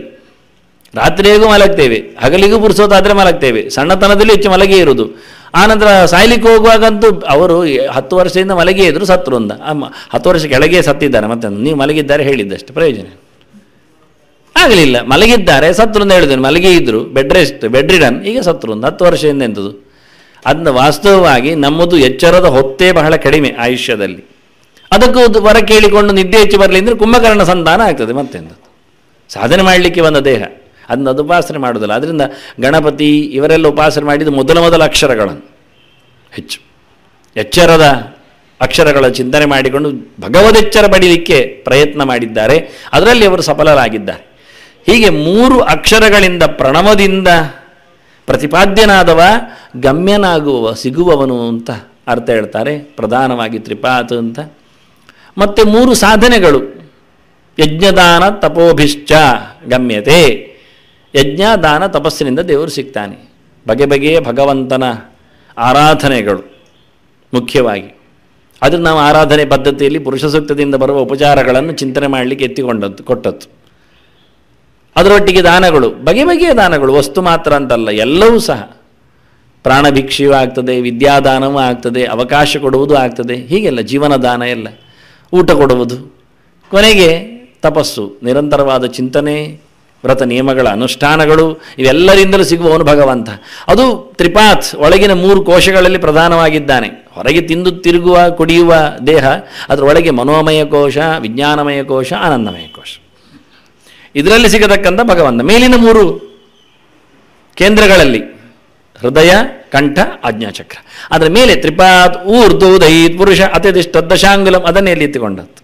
ಭಗವಂತ 3 ಹೆಜ್ಜೆಯ ಆಚೆಗೊಂದು ಹೆಜ್ಜೆಯಲ್ಲಿ ಇದ್ದಾನೆ ಅಂತ. ಇದು 3 ಹೆಜ್ಜೆಯ ಜಾಗವನತ್ತು. ಹೃದಯ ಸ್ಥಾನದಲ್ಲಿ ಭಗವಂತ ಇದ್ದಾನೆ ಪ್ರಾಜ್ಞನಾಗಿ ಬರುವಾಗ, ನಿದ್ದೆಗೆ ಹೋದಾಗ. ಕಂಠಸ್ಥಾನದಲ್ಲಿ ಇದ್ದಾನೆ ಭಗವಂತ ವಿಶುದ್ಧಿ ಚಕ್ರದಲ್ಲಿ ಕನಸು ಕಾಣಿಸ್ತಾ. ಇದರ ಈಚೆಗೆ ಆಜ್ಞಾಚಕ್ರದಲ್ಲಿ ಎಚ್ಚರದಲ್ಲಿ ವಿಶ್ವನಾಗಿ ಭಗವಂತ ಸಿಗ್ತಾನೆ. ಅದಕ್ಕೂ ಮೇಲಕ್ಕೆ ದೇವರು ಇದ್ದಾರೆ. ತ್ರಿಪಾತ್ ಊರ್ಧ್ವ ಊ ಅಂದದ್ದು, ಊ ದೊಡ್ಡದು, ಬಹಳ ಎತ್ತರದಲ್ಲಿ. ಊರ್ಧ್ವ ಪವಿತ್ರ ಅಂತ, ಊರ್ಧ್ವ ಮೂಲಂ ಅವಾಕ್ಷಾಕ ಯಶೋಶ್ವತ್ತಃ ಸನಾತನಃ, ಅದು ಉಪನಿಷತ್ತಿನ ಪಾಠ ಹೇಳಿದ್ದು ನಾನು. ಗೀತೆಯಲ್ಲಿ ಶಬ್ದ ಬೇರೆ ಮಾಡ್ತಾರೆ. ಊರ್ಧ್ವ ಮೂಲಂ ಅಧಶಾಕಂ ಅಂತಾರೆ, ಅವಾಕ್ಷಾಕ ಅಲ್ಲಿ ಕರೀತಾರೆ. ಹಾಗೆ ಭಗವಂತ ಊರ್ಧ್ವ, ಅತ್ಯಂತ ಎತ್ತರದಲ್ಲಿ ನಿಂತವನಿದ್ದಾನೆ, ಎಲ್ಲರಿಗಿಂತ ಮಿಗಿಲಿದ್ದಾನೆ, ಉಚ್ಚನಿದ್ದಾನೆ. ತ್ರಿಪಾತ್ ಊರ್ಧ್ವ ಉದಯೀತ್ ಪುರುಷ. ಪುರುಷ ಇಲ್ಲಿ ಪುರು ಅಂದರೆ ಪುರು ಬ್ರಹ್ಮ ಗುಣಾಧಿಕ್ಯ, ಪುರು ಸಹ, ಇಲ್ಲಿಯ ವಿಭಕ್ತಿ ಇಷ್ಟೇ, ಇಲ್ಲಿಯ ವಿಭಾಗ ಇಷ್ಟೇ. ಪುರು ಸಹ ಪುರುಷ ಅಷ್ಟೇ. ಅವನು ದೊಡ್ಡವನು. ಎಷ್ಟು ಎಷ್ಟು ದೊಡ್ಡದು ಲೆಕ್ಕಿಲ್ಲ. ಪೂರ, ಪೂರ ಅಂತ ನಾವೇನು ಕನ್ನಡದಲ್ಲಿ ಹೇಳುತ್ತೇವೆ, ಅದು ಸಂಸ್ಕೃತದ್ದು ಪೂರ ಅಂತ. ತುಂಬಿದವನು ಅಂತ. ಪೂರಿ ಆಪ್ಯಾಯನೆ ಅಂತಲೇ ಧಾತುವೆ ಹಾಗೆ. ಆದರೆ ಅದಕ್ಕೆ ಪೂರಿ ಅಂತ ಕರೀದು, ಉಬ್ಬಿದ್ದರಿಂದ ತುಂಬಿದೆ ಅಂತ ಅರ್ಥ ಶಬ್ದ. ಯಾರೋ ನನ್ನ ಕಡೆ ಈಗ ಹತ್ತಿರದಲ್ಲಿ ಆದಾಗ ಒಂದು ಅವಧಾನದಲ್ಲಿ ಕೇಳಿದರು ಕೂತು, ಬಿಸ್ಕುಟ್ ಅಂಬಡೆ ಅಂದರೆ ಏನು ಅಂತ. ಎಂಥದ್ದು ಕೇಳ್ತಾರೆ ಅವಧಾನದಲ್ಲಿ. ನಾವು ಮಾತಾಡ್ತೇವೆ ಅಂತ ಕೂತದ್ದಕ್ಕಲ್ಲ, ಏನೋ ಮಾತಾಡಿಸ್ತಾವ. ಚೆನ್ನಾಗಿರುತ್ತೆ. ಬಿಸ್ಕುಟ್ ಅಂಬಡೆ ಏನೊಂದು ದೊಡ್ಡ ಒಳ್ಳೆ ಪ್ರಿನ್ಸಿಪಾಲ್ ಆದವರು ಕೇಳಿದ್ದದು. ಬಿಸ್ಕುಟ್ ಅಂಬಡೆ ಅಂದರೆ ಏನು ಅಂತ ನಾನು ಹೇಳಿದೆ. ಅದು ಎಣ್ಣೆಯಲ್ಲಿ ಕರೆದಾಗ ಕುಟುಕುಡಿ ಇರುವಾಗ ಅದು ಬಿಸ್ಕುಟ್, ಬಿಸಿ ಬಿಸ್ಕುಟ್. ಆನಂತರ ಅಂಬು ವಡೆ ನೀರಿನಲ್ಲಿ ಹಾಕುವುದರಿಂದ ಅದನ್ನು ಮತ್ತೆ ಅವರೊಂದು ಗೊಜ್ಜಿನಲ್ಲಿ ಹಾಕ್ತಾರಲ್ಲ ಪದಾರ್ಥದಲ್ಲಿ, ಅದು ಅಂಬೊಡೆ, ಬಿಸ್ಕುಟ್ ಅಂಬಡೆ. ಸರಿ, ಅದು ಖುಷಿ ಆಯ್ತು ಅಂದ್ರೆ ಅವ್ರಿಗೆ ಇನ್ಯಾವತ್ತು ಅವ್ರ ನೆನಪಾಗ ಬಿಸ್ಕುಟ್ ಅಂಬಡೆ ನೆನಪಾಗತ್ತೆ ಅವರಿಗೂ ನನಗೂ. ಅಷ್ಟು ಚೆನ್ನಾಗಿರುತ್ತೆ. ಅಲ್ಲಿ ಬಂದವರಿಗೆಲ್ಲರಿಗೂ ತಿಂದ ಅನುಭವ ಆಗಿತ್ತದು, ಒಂದು ಔತಣಕೂಟದಲ್ಲಿ ಆದತ್ತು. ಹಾಗೆ ಶಬ್ದಗಳ ಜಾಲರಿಗಳು ಬಹಳ ಅದ್ಭುತ. ಭಗವಂತ ಅಂದರೆ ಚಿಂತನೆಗೆ ತುಂಬ ಖುಷಿಯಾಗದಂಗ ಮಾತುಗಳು ಎಲ್ಲ. ನಾನು ತುಳು ಅಕ್ಷರಗಳ ಪಾಠ ಮಾಡಿಕೊಡುವಾಗ ಹೇಳಿದ್ದು, ಒಂದು ಜಿಲೇಬಿಯಾಗಿ ಬರೆದ್ರೆ ಹೀಗಿರುತ್ತೆ, ಜಾಂಗೀರ್ ಹೀಗಿರುತ್ತದೆ. ನಾನು ಪಾಠ ಮಾಡಿದ್ದಂತ ಮತ್ತೆ ಹೇಳಿದರು, ಅದೇ ರೀತಿ ಹೇಳಿಕೊಡಿ ನಮಗೆ ಅರ್ಥ ಆಗ್ತದೆ ಅಂದರು. ದೊಡ್ಡ ದೊಡ್ಡವರು ಭಾಳ ಖುಷಿ ಆಯಿತು, ನಿಮ್ಮ ಪಾಠ ಖುಷಿ ಆಗುತ್ತೆ, ಹಾಗೆ ಅಕ್ಷರ ಕಲಿಯುವುದು ಹೇಗೆ ಹೇಳಿಕೊಡಿ ನಮಗದು. ಅಂದರೆ ಪಾಪ ತಿನ್ನಿ ಪೋತಾರೇನೋ ಇರಲಿ, ಏನೇ ಇಲ್ಲ ಕಲಿಯುವ ನಮೂನೆ. ಅದರಿಂದ ಪೂರಿ ಆಪ್ಯಾಯನೆ ಅಂದಾಗ ತುಂಬಿದ್ದು ಪೂರಿ ಅಂದಾಗ ಗೊತ್ತಾಗ ತುಂಬಿದ್ದು ಅಂತ. ಗಾಳಿ ತುಂಬಿದ್ದು, ರುಚಿ ತುಂಬಿದ್ದು ಏನೇ ಅಥವಾ ಹೊಟ್ಟೆ ಕೆಲವರದ್ದು ಪೂರಿಯಾಗಿ ಹೊಟ್ಟೆ ಇರ್ತದೆ ಪಾಪ. ಪುರುಷ ಅಂದರೆ ಶಬ್ದ ಭಗವಂತನ ಬಗ್ಗೆ ಅಷ್ಟು ಸ್ಪಷ್ಟವಾದ ಪದಗಳು. ಪುರುಸಹ ತುಂಬಿದ್ದು ಅಂತ, ಇನ್ನು ತುಂಬಿಸಿಕೊಳ್ಳಿಕ್ಕೆ ಏನಲ್ಲಿಲ್ಲ, ಅಷ್ಟು ಅದ್ಭುತವಾದಂಥ ಭಗವಂತ ಪೂರ. ನಮಗೆ ಆ ಮಧುಕೋಶವನ್ನು ಹೇಳುವಾಗಲೇ ಹಾಗೆ ಹೇಳುತ್ತಾರೆ ಅವರು, ಅಸೌವಾವ ದೇವ ಮಧು ಅಂತ ಹೇಳಿಕೊಂಡು, ಜೇನುಗೂಡು ಅಂತ ದೇವರನ್ನು ಅಪ್ಪ ಅಂತಲೇ ಕರೆಯುವುದು. ಅಪ್ಪ ಅಂದರೆ ನಾವು ತಿನ್ನೋ ಪದಾರ್ಥ ಉಂಟು ಅಪೂಪ ಅಂತ, ಅಪೂಪ ಶಬ್ದವನ್ನೇ ಹೇಳಿಕೊಂಡು ಭಗವಂತನನ್ನು ಅಪ್ಪ ಅಂತ ಹೇಳಿಕೊಂಡು ಸುಮಧುರವಾದ ಸಂಗತಿ, ಸಕಲ ಗುಣ ಸಂಪೂರ್ಣವಾದ ಸೊತ್ತು ಅಂತ. ಇದು ಶ್ರುತಿಯಲ್ಲಿ ವೇದದಲ್ಲಿ ಬರತಕ್ಕ ಮಾತುಗಳು. ಕಲಿಯುವ ಅಭ್ಯಾಸದ ಕ್ರಮವೇ ಹಾಗೆ, ಬಹಳ ಚೆನ್ನಾಗಿದೆ. ಅದರಿಂದ ಪುರುಸಹ ತ್ರಿಪಾತ್ ಊರ್ಧ್ವ ಉದಯಿತ್ ಪುರುಸಹ, ಎಲ್ಲದರಿಂದ ತುಂಬಿ ನಿಂತವ, ಎಲ್ಲಕ್ಕಿಂತ ಮೇಲೆ ಮೋಕ್ಷಪ್ರದನಾಗಿರತಕ್ಕ ವಾಸುದೇವ ಭಗವಂತ. ನೋಡಿ, ಮೊದಲಿಂದ ನೋಡ್ತಾ ಬಂದರೆ ಒಂದು ಅರ್ಥ. ಮತ್ತೆ ಎಲ್ಲ ಕಡೆಯಲ್ಲಿ ತುಂಬಿ ನಿಂತ ಭಗವಂತ ಅದು ಅನಿರುದ್ಧ, ಆದರೂ ಹೊರಗೂ ಇದ್ದಾನೆ ಹೇಳ್ತಾ ಸಹಸ್ರ ಶೀರ್ಷ ಅಂತೇಳಿ ವಿಶ್ವಾತ್ಮ ಅದೇ ಶಬ್ದ ಹಾಕಿದೆ. ಹಾಗೆ ಇಲ್ಲಿ ಬಂದ ಕೊನೆಗೆ ಎಲ್ಲಕ್ಕಿಂತ ಮೇಲೆ ತುರಿಯ ರೂಪನಾಗಿ ನಿಂತಿದ್ದಾನೆ. ತ್ರಿಪಾತ್ ಊರ್ಧ್ವ ಉದಯಿತ್ ಪುರುಷಃ ಪಾದೋಸ್ಯ ಭವತ್ ಪುನಃ. ಇಡೀ ಜಗತ್ತವನ ಒಂದು ರೂಪದಿಂದ ಹಬ್ಬಿ ನಿಂತಿದೆ. ಇಲ್ಲಿ ಮತ್ತೆ ಮತ್ತೆ ಸೃಷ್ಟಿ ಆಗ್ತಾ ಇರ್ತದೆ. ಸೃಷ್ಟಿಯ ಪರಿವರ್ತನೆಯನ್ನು, ಪ್ರವಾಹ ನಿತ್ಯತ್ವವನ್ನು ಹೇಳಲಿಕ್ಕೆ ಪುನಃ ಅಂತ ಶಬ್ದ ಆಗಿತ್ತು. ಮತ್ತೆ ಮತ್ತೆ ಭಗವಂತ ಇಲ್ಲಿ ಬರ್ತಾನೆ. ಇಲ್ಲಿ ಮುಗಿಯಿತು ಅಂತಿಲ್ಲ, ಸೃಷ್ಟಿ ಆಯಿತು ಅಂತ ಕೊನೆ ಇಲ್ಲ. ಕ್ಷಣ ಕ್ಷಣದಲ್ಲಿ ಲಕ್ಷಾಂತರ ಗಟ್ಟಲೆ ಜೀವಜಾತಗಳು ಕೋಶವನ್ನು ಪಡೆದು ಬೆಳಕಿಗೆ ಬರ್ತಾರೆ. ಸೃಷ್ಟಿ ಆಗ್ತಾನೇ ಉಂಟು. ಎಲ್ಲ ಕ್ರಿಮಿ ಕೀಟಗಳು, ಮರ ಮಟ್ಟುಗಳು, ಎಲ್ಲ ಜಾತಿಗಳು, 4 ಬಗೆಯ ಪ್ರಾಣಿ ಪ್ರಪಂಚವನ್ನು ನಾವಿಟ್ಟುಕೊಳ್ಬೇಕು. ಆದ್ದರಿಂದ ಸೃಷ್ಟಿಯ ನೈರಂತರ್ಯ ಅದು ಆಗ್ತಾನೇ ಇದೆ. ಬೇರೆ ಬೇರೆ ರೂಪಗಳಲ್ಲಿ ಅನೇಕ ಕಡೆಗಳಲ್ಲಿ ಆಗ್ತಾನೇವೆ. ಎಲ್ಲ ಕಡೆಯಲ್ಲಿ ದೇವರು ಬರ್ತಾನೇ ಇದ್ದಾನೆ. ತತ್ಸೃಷ್ಟ್ವಾ ತದೇವಾನು ಪ್ರಾವಿಶ್ಯತ್. ಎಲ್ಲ ಜೀವಕೋಶಗಳಲ್ಲಿಯೂ ಭಗವಂತನ ಪ್ರತ್ಯಕ್ಷ ಆಗಲಿಕ್ಕೆ ಉಂಟು, ಪ್ರವೇಶ ಮಾಡಲಿಕ್ಕೆ ಉಂಟು ದೇವರು. ಅದನ್ನು ತ್ರಿಪಾದೂರ್ಧ ಉದಯಿತ್ ಪುರುಷಃ ಪಾದೋಸ್ಯ ಭಾವೋತ್ ಪುನಃ ಅಂತ ಅವನದ್ದೇ ಒಂದು ತುಣುಕುಗಳು ಇಲ್ಲಿ ಪ್ರತಿಬಿಂಬಭೂತಗಳು ಅಂತ ಹೇಳಲಿಕ್ಕೆ ಪಾದ ಅಂದು. ಪಾದಶಬ್ದವನ್ನು 2 ಬಗೆಯಿಂದ ದುಡಿಸಿಕೊಳ್ಳುತ್ತಾರೆ, ಹೇಳ್ತಾರೆ ಸ್ವರೂಪಾಂಶ ಮತ್ತು ಭಿನ್ನಾಂಶ ಅಂತ. ಅಂಶೋ ನಾನಾ ಅಂತ ಹೇಳಿಕೊಂಡು ಸೂತ್ರದ ಅದೇ ಅರ್ಥ ಹೇಳ್ತಾರೆ. ಭಗವಂತ ತಾನಾಗಿಯೇ ಬರುವುದು, ತಾನೇ ರೂಪದಲ್ಲಿ ಕಾಣುವುದು, ಮತ್ಸ್ಯನಾಗಿಯೋ ಕೂರ್ಮನಾಗಿಯೋ, ಇದೆಲ್ಲ ಭಗವಂತನಲ್ಲಿ ಏನು ವಿಶೇಷವೇ ಇಲ್ಲ, ವ್ಯತ್ಯಾಸವೇ ಇಲ್ಲ, ಒಂದೇ ದೇವರು. ಆದರೆ ಜೀವನಾಗಿ ಭಗವಂತ ಬಂದಾಗ ಅದು ಪ್ರತಿಬಿಂಬ, ಅದು ಭಿನ್ನಾಂಶ. ನಮ್ಮನ್ನು ಮಮೈವಾಂಶೋ ಜೀವಲೋಕೆ ಜೀವಭೂತ ಸನಾತನ ಕೃಷ್ಣನ್ ಹೇಳ್ತಾನೆ, ನನ್ನ ಅಂಶವೇ ಇಲ್ಲ ಅಂತ. ಇದೇ ಇಲ್ಲ, ಇದೆ ಇದರದ್ದೇ ಅರ್ಥ. ಪಾದೋಸ್ಯ ಅಭವತ್ ಪುನಃ ಅಂತ ವೇದಮಂತ್ರಿನ ಹೇಳ್ತದೆ. ಅದನ್ನೇ ಕೃಷ್ಣ ಅನುವಾದ ಮಾಡಿದ. ನನ್ನದೇ ಜನ, ನನ್ನದೇ ತುಣುಕುಗಳು, ನನ್ನದೇ ಪ್ರತಿಬಿಂಬರು ಇವರು ಅಂತ. ಅದೇ ಪ್ರತಿಬಿಂಬ ಅಂತಾಕ್ಷಣ ನಮ್ಮದೇ ಒಂದು ತುಂಡು ಹೋಗ್ತದ? ನಮ್ಮದೇ ತುಂಡು ಹೋಗುದಾದ್ರೆ ನೀವು 100 ಪ್ರತಿಬಿಂಬ ಆದ ತಕ್ಷಣ ಮತ್ತೆ ಇನ್ನು ಚೂರೇ ತುಂಡು ಇರುವುದು ಹೇಳಬೇಕು. ಎಷ್ಟು ತುಂಡು ಪ್ರತಿಬಿಂಬ ಅಂದರೆ? ಅದು ನೆರಳು ನಮ್ಮದು ಅಂದಾಗ ನೆರಳಿನಲ್ಲಿ ತುಂಡು ಹೋಗ್ತದ? 4 ದೀಪ ಬಿದ್ದಾಗ 4 ನೆರಳಾಯ್ತು ಹೇಳಿಕೊಂಡು ಇನ್ನು ಒಂದೇ ದೀಪ ಹಾಕಿ ಮತ್ತೆ ಇಲ್ಲ ಆಗ್ತೇನೆ ನಾನು ಹೇಳ್ತಾರೆ. ಇಲ್ಲ, ನೀವು ಎಷ್ಟು ನೆರಳುಗಳನ್ನು ಪಡೆಯಬಹುದು, ಏನಾಗಲಿಲ್ಲ. ಮೂಲಕ್ಕೇನು ಹಾನಿ ಆಗುವುದಿಲ್ಲ, ಮೂಲದಿಂದೇನು ಚ್ಯುತ ಆಗುವುದಿಲ್ಲ. ಹಾಗೆ ಭಗವಂತನ ಈ ಅಂಶಗಳು ಅಂದಾಗ ಲೋಕದಲ್ಲಿ ಅದರಲ್ಲಿ ಏನೋ ಒಂದು ಸಂಬಂಧ ಇದೆ ಎಂದು ತಿಳ್ಕೊಳ್ಬೇಡಿ ಯಾವಾಗಲೂ. ಅದು ಪ್ರತ್ಯೇಕ, ಅದಕ್ಕೆ ಭಿನ್ನಾಂಶ ಅಂತ ಕರೀತು. ಪ್ರತ್ಯೇಕವಾದದ್ದು, ಇದರಲ್ಲಿ ಯಾವುದೇ ರೀತಿಯಾದ ತುಂಡು ಹೋದದ್ದಾಗಲಿ ತುಂಡು ಸೇರುವುದಾಗಲಿ ಇಲ್ಲ. ಅದರಿಂದ ಎಲ್ಲ ಜೀವರು ಮತ್ತೆ ಭಗವಂತನಲ್ಲಿ ಲಯದಲ್ಲಿ ಪ್ರವೇಶ ಮಾಡಿ, ಈಗಲೂ ಪ್ರವೇಶದಲ್ಲೇ ಇದ್ದಾರೆ. ಹೇಗೆ ಹೊರಗಿದ್ದ ಭಗವಂತನಲ್ಲಿ ನಾವು ಒಳಗಿದ್ದೇವೆ ಅಂದರೆ ಪ್ರವೇಶಿತರು ಅಂತಲೇ ಅರ್ಥ. ಆದರೆ ನಾವು ಲಯದಲ್ಲಿ ಆಗುವಾಗ ಕ್ರಮಬದ್ಧವಾಗಿಯೇ ಲಯ ಆಗಲಿಕ್ಕೆ ಉಂಟು. ಉತ್ತಮೋತ್ತಮರಲ್ಲಿ ಲಯ ಆಗ್ತಾ ಹೋಗ್ಲಿಕ್ಕೆ ಉಂಟು. ಅದನ್ನು ಲಯ ಆಗುವ ಮೂಲಕ ನಾನು ಮನೆಯೊಳಗೆ ಹೋದೆ ಅಂದಾಗ ಮನೆ ನನ್ನನ್ನು ನುಂಗಿತು ಅಂತ ಹೇಳಿದ್ರು ಒಂದೊಮ್ಮೆ ಕಾವ್ಯಾತ್ಮಕವಾಗಿ, ನಾನು ಮನೆಯಲ್ಲಿ ಬೇರೆಯಾಗಿರ್ತೇನೆ ಹೊರತು ಮನೆಯಾಗಿರುವುದಿಲ್ಲಲ್ಲ. ಹಾಗೆ ಭಗವಂತನ ಉದರದಲ್ಲಿ ಸಕಲ ಜೀವರ ಸಂಪತ್ತು ತುಂಬಿದೆ ಅಂದಾಗ ಅಲ್ಲಿ ದೇವರೇ ಆಗಿ ಬಿಡಲಿಕ್ಕೆ ಆಗುವುದಿಲ್ಲ. ದೇವರು ಹೊರಗೆ ಜಗತ್ತನ್ನು ಕೊಟ್ಟರು ಅಂದಾಗ ಜೀವಜಾತಗಳನ್ನು, ಅಲ್ಲಿಂದ ದೇವರಿಂದ ಏನೋ ಒಂದು ವಸ್ತು ಹೋಯಿತು ಅಂತಲೂ ಆಗುವುದಿಲ್ಲ. ಹೀಗೆ ಬಹಳ ಸುಂದರವಾಗಿ ಯಾಕೆ ಎಲ್ಲ ಕಡೆಯಲ್ಲಿ ತುಂಬಿದ ಭಗವಂತನ ಬಗ್ಗೆ ಮಾತಾಡಿದ್ದವರು. ಪದೋಸ್ಯ ವಿಶ್ವಭೂತ, ಅದಕ್ಕೆ ಹೇಳುವಾಗ ಇಲ್ಲಿ ಮತ್ತೆ ಹೇಳುವಾಗ ತ್ರಿಪಾದೂರ್ಧ್ವ ಉದಯಿತ್ ಪುರುಷ ಪಾದೋಸ್ಯ ಅಭವಾತ್ ಪುನಃ ಅಂತ ದೀರ್ಘ ಹೇಳುತ್ತಾ ಕೆಲವೊಮ್ಮೆ ಅಕ್ಷರಗಳಲ್ಲಿ. ಯಾವತ್ತೂ ನೈರಂತರ್ಯದಲ್ಲಿ ಜಗತ್ತಿನ ಪ್ರವಾಹ ಇದ್ದೇ ಇದೆ, ಹೀಗೇ ಇದೆ ಅಂತ ಹೇಳ್ತಾ ಮತ್ತೆ ಹುಟ್ಟಿದವರೇ ಹುಟ್ಟುವುದಲ್ಲ, ಹುಟ್ಟಿದವರು ಮುಗಿದು ಹೋಗ್ತಾರೆ ಮೋಕ್ಷವನ್ನು ಪಡೆದಾಗ. ಅದಕ್ಕೆ ಪ್ರತ್ಯೇಕ ಹೇಳಿದ್ದು. ಮತ್ತೆ ಪುನಃ ಜೀವರಿದ್ದಾರೆ. ಅಯ್ಯ, ಹಾಗಾದರೆ ಜೀವರಿದೆ ಅಂತ ಅವ್ರು ಕೇಳೋದುಂಟು. ಒಂದು ಜೀವರಿಷ್ಟು ಹೋಗ್ತಾರೆ ಅಂತಾದರೆ ಒಂದಲ್ಲ ಒಂದು ದಿನ ಸೃಷ್ಟಿ ನಿಲ್ಲಬೇಕಲ್ಲ, ಮತ್ತೆ ಮುಗಿದೋಯ್ತು ಅಂತ ಆಗಬೇಕಲ್ಲ. ಎಲ್ಲಿಗಾದರೂ ಹೋಗಲಿ ಅವರು, ಮೋಕ್ಷಕ್ಕೋ ತಮಸ್ಸಿಗೋ ನರಕಕ್ಕೋ ನಿತ್ಯಕ್ಕೋ ಹೋಗಲಿ, ಅಲ್ಲಿ ಮುಗೀತಲ್ಲ. ಅಂದರೆ ನೋಡಿ, ದೇವರು ಸೃಷ್ಟಿ ಮಾಡಲಿಕ್ಕೆ ಹೊರಟಾಗಲೇ ಅವನು ಹೊಟ್ಟೆಯೊಳಗಿದ್ದ ಈಗ ಸೃಷ್ಟಿಗೆ ಬರಲು ಯೋಗ್ಯತೆ ಉಳ್ಳವರು ಅವನಿಗೆ ಗೊತ್ತಿದೆ ಯಾರು ಅಂತ. ಅವನು ಹೆಕ್ಕಿ ಅದನ್ನು ಒಂದಿಷ್ಟು ಹಾಕಿ ಬಿಡುದು. ಈಗ ರೈತನ ಹತ್ತಿರದಲ್ಲಿ ಭತ್ತ ಇದೆ ಇಟ್ಕೊಳ್ಳುವ, ಎಷ್ಟು ಮೂಟೆ? ಒಂದು 4 ಮೂಟೆ ಉಂಟು ಇಟ್ಕೊಳ್ಳುವ. ಈ ಬಾರಿ ಬಿತ್ತಲಿಕ್ಕೆ 1 ಮೂಟೆ ತೆಗೆಯಿತು. ಬರುವ ಬಾರಿ ಬಿತ್ತಲಿಕ್ಕೆ 2ನೇ ಮೂಟೆ ಉಂಟು ಅವನ ಹತ್ರ. ಆದರೆ ಅವನಿಗೆ ಮಾತ್ರ 4 ಮೂಟೆ ಖಾಲಿ ಆದ ನಂತರ ಮತ್ತೆ ಇಲ್ಲ ಆಗ್ತದೆ.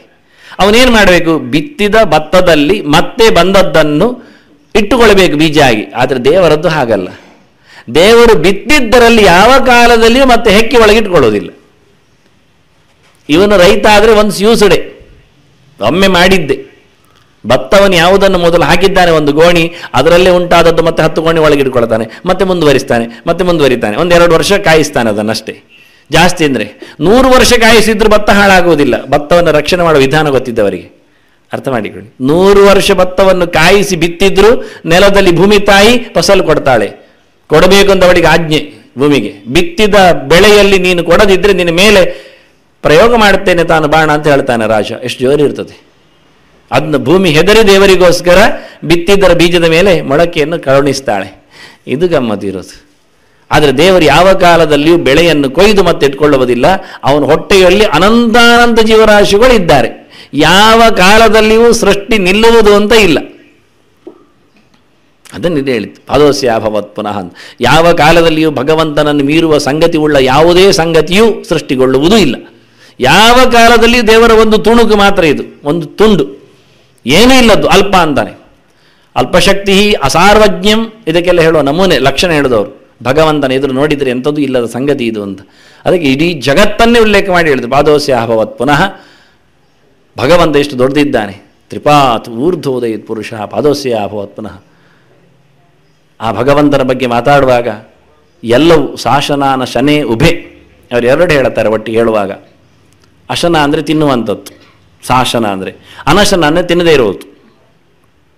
ತಥೋ ವಿಶ್ವಂಗ್ಯಕ್ರಾಮತ್, ತಿನ್ನುವ ಮತ್ತು ತಿನ್ನದ ಎರಡೂ ಪ್ರಪಂಚವನ್ನು ಮೇಲೆ ದಾಟಿದೆ. ಇಲ್ಲಿ ಅಭಿ ಭಾಗವತ ಉಭೆ ಅಂತದೆ, 2 ಜಾತಿ ಅಂತ ಇರಲಿ, ಏನಿಲ್ಲ ಅಭಿ ಅಂತಿಲ್ಲ. ಅಭಿತಃ ವಿಶ್ವಂಗ್ ವ್ಯಕ್ರಾಮತ್. ಶಾಸನರು ಅಂದರೆ ಅಶನ ಮಾಡುವವರು, ಅಶನ ಮಾಡುವವರು ಅಂದರೆ ತಿನ್ನುವ ಯೋಗ್ಯತೆ ಉಳ್ಳವರು, ತಿನ್ನುವ ಯೋಗ್ಯತೆ ಉಳ್ಳವರು ಅಂದರೆ ಚೇತನರು, ಅಷ್ಟು ಅರ್ಥ ಮಾಡಿ. ತಿನ್ನುವ ಯೋಗ್ಯತೆ ಇಲ್ಲದವರು ಅಂದರೆ ಜಡ, ಜಡಕ್ಕೆ ತಿನ್ನುವ ಯೋಗ್ಯತೆ ಇಲ್ಲ. ನಾವು ಕಂಬಕ್ಕೆ ಒಂದಿಷ್ಟು ಹಣ್ಣು ಕಾಯಿ ಮಾಡಿಕೊಂಡು ತಿಂದುಬಿಡು ನಾನು ಆಚೆ ಹೋಗ್ತೇನೆ ಅಂದರೆ ಆಚೆ ಹೋದ ನಂತರ ಹೆಗ್ಗಣ ತಿಂದು ಹೋಗ್ತದೆ, ಕಂಬ ತಿನ್ನುವುದಿಲ್ಲ. ಆದ್ದರಿಂದ ಜಡಕ್ಕೆ ತಿನ್ನುವ ಬಗೆ ಇಲ್ಲ, ಅದು ಜಡ. ಯಾವುದು ತಿನ್ನುವುದಿಲ್ಲ ಅದು ಜಡ, ಚೇಷ್ಟೆ ಇಲ್ಲದ್ದು, ಅದಕ್ಕೆ ಜಡ ಅಂತ ಕರೀದು. ಜಡ ಅಂದರೆ ಚೇಷ್ಟೆ ಇಲ್ಲ ಅಂತಲೇ. ಚಿತ್ತು ಅಂದರೆ ಚೇಷ್ಟೆ ಇದೆ, ಚೇತನ. ಅದರಿಂದ 2 ಶಾಸನಾನ ಶನೇ ಅಭಿ ವಿಶ್ವಂಗ್ಯಕ್ರಾಮತ್ ಅಂತ ಇದೆಲ್ಲವನ್ನು ಮೀರಿದೆ, ದಾಟಿದೆ. ಆದ್ದರಿಂದ ಅದಕ್ಕೆ ವಿಶ್ವಕ್ ಅಂತ ಹೆಸರು. ಎಲ್ಲ ಕಡೆಯಲ್ಲಿಯೂ ವಿ ಸು ಅಂಚತಿ ಅಂತ. ವಿಶ್ವಕ್ ಅಂದರೆ ಶಬ್ದಾರ್ಥ. ವಿ ಅಂದರೆ ವಿಶೇಷವಾಗಿ, ಸು ಅಂದರೆ ಗಟ್ಟಿಯಾಗಿ ಪೂರ್ಣವಾಗಿ ಅದು ಬಾಚಿಕೊಂಡಿದೆ, ತಬ್ಬಿದೆ, ಆಚೆ ಹೋಗಿ ನಿಂತಿದೆ, ಪ್ರಕಾಶ ಪೂರ್ಣವಾಗಿದೆ. ಎಲ್ಲ ಕಡೆಯಲ್ಲಿಯೂ ತಾನು ತನ್ನನ್ನು ತೋರಿಸಿಕೊಳ್ತಾ ಇದೆ. ನೋಡುವ ಕಣ್ಣು ನಮಗೆ ಸರಿ ಇಲ್ಲ, ದೇವರು ಕಾಣ್ತಾ ಇದ್ದಾನೆ, ದೇವರು ಕಾಣಿಸಿಕೊಳ್ತಾನೆ. ಅದು ನಮಗೆ ನೋಡಲಿಕ್ಕೆ ಬರೋದಿಲ್ಲ. ಇಷ್ಟೇ. ಗಾಳಿ ಇಲ್ವ? ಇಲ್ಲಿ ಗಾಳಿ ಇದೆ, ಆದರೆ ನಮಗೆ ಗಾಳಿ ಪ್ರತ್ಯಕ್ಷ ಆಗೋದಿಲ್ಲ, ಆದರೆ ಅನುಭವ ಆಗ್ತದೆ. ಗಾಳಿತ್ತು ಚೆನ್ನಾಗಿ, ಸೆಕೆ ಆದರೂ ಅನುಭವ ಆಗ್ತದೆ, ತಂಪಾದರೂ ಅನುಭವ ಆಗ್ತದೆ, ಬಿಸಿ ಆದರೂ ಅನುಭವ ಆಗ್ತದೆ, ವಾಸನೆ ಬಂದರೂ ಅನುಭವ ಆಗ್ತದೆ. ಅದು ಒತ್ತು ತರೋದು ವಾಸನೆ ಯಾವುದು? ಗಾಳಿಯೇ ತಾನೇ. ಇಲ್ಲಿಗೆ ನಮಗೆ ಅಡುಗೆ ಕೋಣೆಯಿಂದ ಒಗ್ಗರಣೆ ವಾಸನೆ ಹೇಗೆ ಬರಬೇಕು? ಎಲ್ಲಿಂದ ಬರಬೇಕು ಅಂತಾದರೆ ಗಾಳಿ ಬರಬೇಕು ಅಂತ ಅರ್ಥ. ಹೀಗೆ ಗಾಳಿ ಇದೆಲ್ಲ ಕೆಲಸ ಮಾಡ್ತದೆ, ಆದರೆ ನಮಗೆ ಗಾಳಿ ಕಾಣುವುದಿಲ್ಲ. ಹಾಗೆ ದೇವರು ಎಲ್ಲ ಕೆಲಸ ಮಾಡಿಸ್ತಾರೆ, ಆದರೆ ದೇವರು ಮಾತ್ರ ಕಾಣುವುದಿಲ್ಲ ಅಂತ ಹೇಳಿದವರು ಇಲ್ಲ ಹೇಳಲಿಕ್ಕೆ ಆಗುವುದಿಲ್ಲ. ಕೆಲಸ ಮಾಡೋದು ದೇವರೇ, ಅದು ದೇವರು ಉಲ್ಲೇಖ ಮಾಡಿದ್ರಿ. ಹೀಗೆ ಶಾಸನರು ಅನಶನರು ಅಂತ ಹೇಳ್ತಾ ಜೀವ ಜಾತಗಳನ್ನೆಲ್ಲ ಅಂದರೆ ಚೇತನಗಳನ್ನೆಲ್ಲ ಜಡಗಳನ್ನೆಲ್ಲ 2 ಪಂಗಡ ಮಾಡಿದರು. ಇನ್ನೂ ಒಂದು ಪಂಗಡ ಮಾಡ್ತಾರೆ ಬಹಳ ಚೆನ್ನಾಗಿ ಭಗವಂತನ ಬಗ್ಗೆ ಮಾತಾಡಿದಾಗ. ತಿನ್ನುವವರು ಅಂತ ಹೇಳಿದರೆ ಕರ್ಮದ ಫಲವನ್ನು ಉಣ್ಣುವವರು ಅಂತ, ಸಂಸಾರಿಗಳು ಅಂತ. ತಿನ್ನದವರು ಹೇಳಿದರೆ ಕರ್ಮಫಲವನ್ನು ತಿನ್ನದೇ ಇರುವವರು, ಮುಕ್ತರು ಅಂತ ಅರ್ಥ. ಹೀಗೆ 2 ಹಿಂದೆ ಹೇಳಿದ್ದೆ, ಅದಕ್ಕೆ ಹೇಳಿ ಹಿಂದೆ ಹೇಳಿದ ವಿಷಯಗಳ ವಿವರಣೆ ಎಷ್ಟು ಚೆನ್ನಾಗಿರ್ತದೆ ಅಂತ. ಭಗವಂತನಿಂದಾಗಿ ಅನೇಕ ಕರ್ಮಗಳನ್ನು ನಡೆಸಿ ಫಲವನ್ನು ಅನುಭವಿಸ್ತಾ ಕೂತ್ಕೊಳ್ಳುವವರು ಒಂದು ವರ್ಗವೇ ಇದೆ. ಅದರಲ್ಲಿಯೂ ಮುಕ್ತಿಯೋಗ್ಯರಾಗ್ತಾರೆ, ಮುಕ್ತಿ ಅಯೋಗ್ಯರೂ ಇರ್ತಾರೆ. ಕರ್ಮಫಲ ಮಾಡ್ತಾರೆ, ತಿಂತಾರೆ ಅಷ್ಟೇ ಹೊರತು ಕರ್ಮ ನಡೆಸ್ತಾರೆ, ಮುಂದುವರಿಸ್ತಾರೆ, ಮತ್ತು ಆಚೆ ಹೋಗಲಿಕ್ಕೆ ಕೇಳುವುದಿಲ್ಲ. ಕರ್ಮ ಬಿಟ್ಟು ಫಲವನ್ನು ಉಣ್ಣದೇ ಭಗವಂತನಿಗೋಸ್ಕರ ತ್ಯಾಗ ಮಾಡಿಕೊಂಡು ಮುಂದುವರಿಯುವ ಅಯೋಗ್ಯತೆ ಬರುವುದಿಲ್ಲ. ಆದ್ದರಿಂದ ಎಲ್ಲ ಬಗೆಯ ಜೀವರನ್ನು ಸಹ ಇಲ್ಲಿ ಉಲ್ಲೇಖ ಮಾಡಲಿಕ್ಕೆ ಹೇಳಿದರು, ಜೀವದ ತ್ರೈವಿಧ್ಯವನ್ನು. ಭಗವಂತನೆಡೆಗೆ ಸಾಗುವವರು, ಸಾಗದೆ ಇರುವವರು, ಸಾಗಲೇಬೇಡ ಅಂತ ಕೂತ್ಕೊಳ್ಳುವವರು ಅವರು ಸಿಗ್ತಾರೆ. ಹೀಗೆ ಅದಕ್ಕೆ ಅಭಿಶಬ್ದ ಆಗಿ ಉಭಯ ಶಬ್ದ ಹಾಕದೆ ಅಭಿಶಬ್ದ ಹಾಕಿದ್ದು ಎಲ್ಲರೂ ಬರಲಿ, ಎಷ್ಟು ವರ್ಗದವರು ಸಿಗಬಹುದು ನಮಗೆ. ಹೀಗೆ ಕರ್ಮಫಲ ಭೋಕ್ತೃಗಳು, ಕರ್ಮಫಲ ಭೋಜನ ರಹಿತರು ಅಂದರೆ ಮುಗಿದೋದವರು, ಮತ್ತು ಕರ್ಮಫಲ ಭೋಜನವನ್ನೇ ಮಾಡದವರು, ಅದು ಲಕ್ಷ್ಮಿ ಇದ್ದಾಳೆ.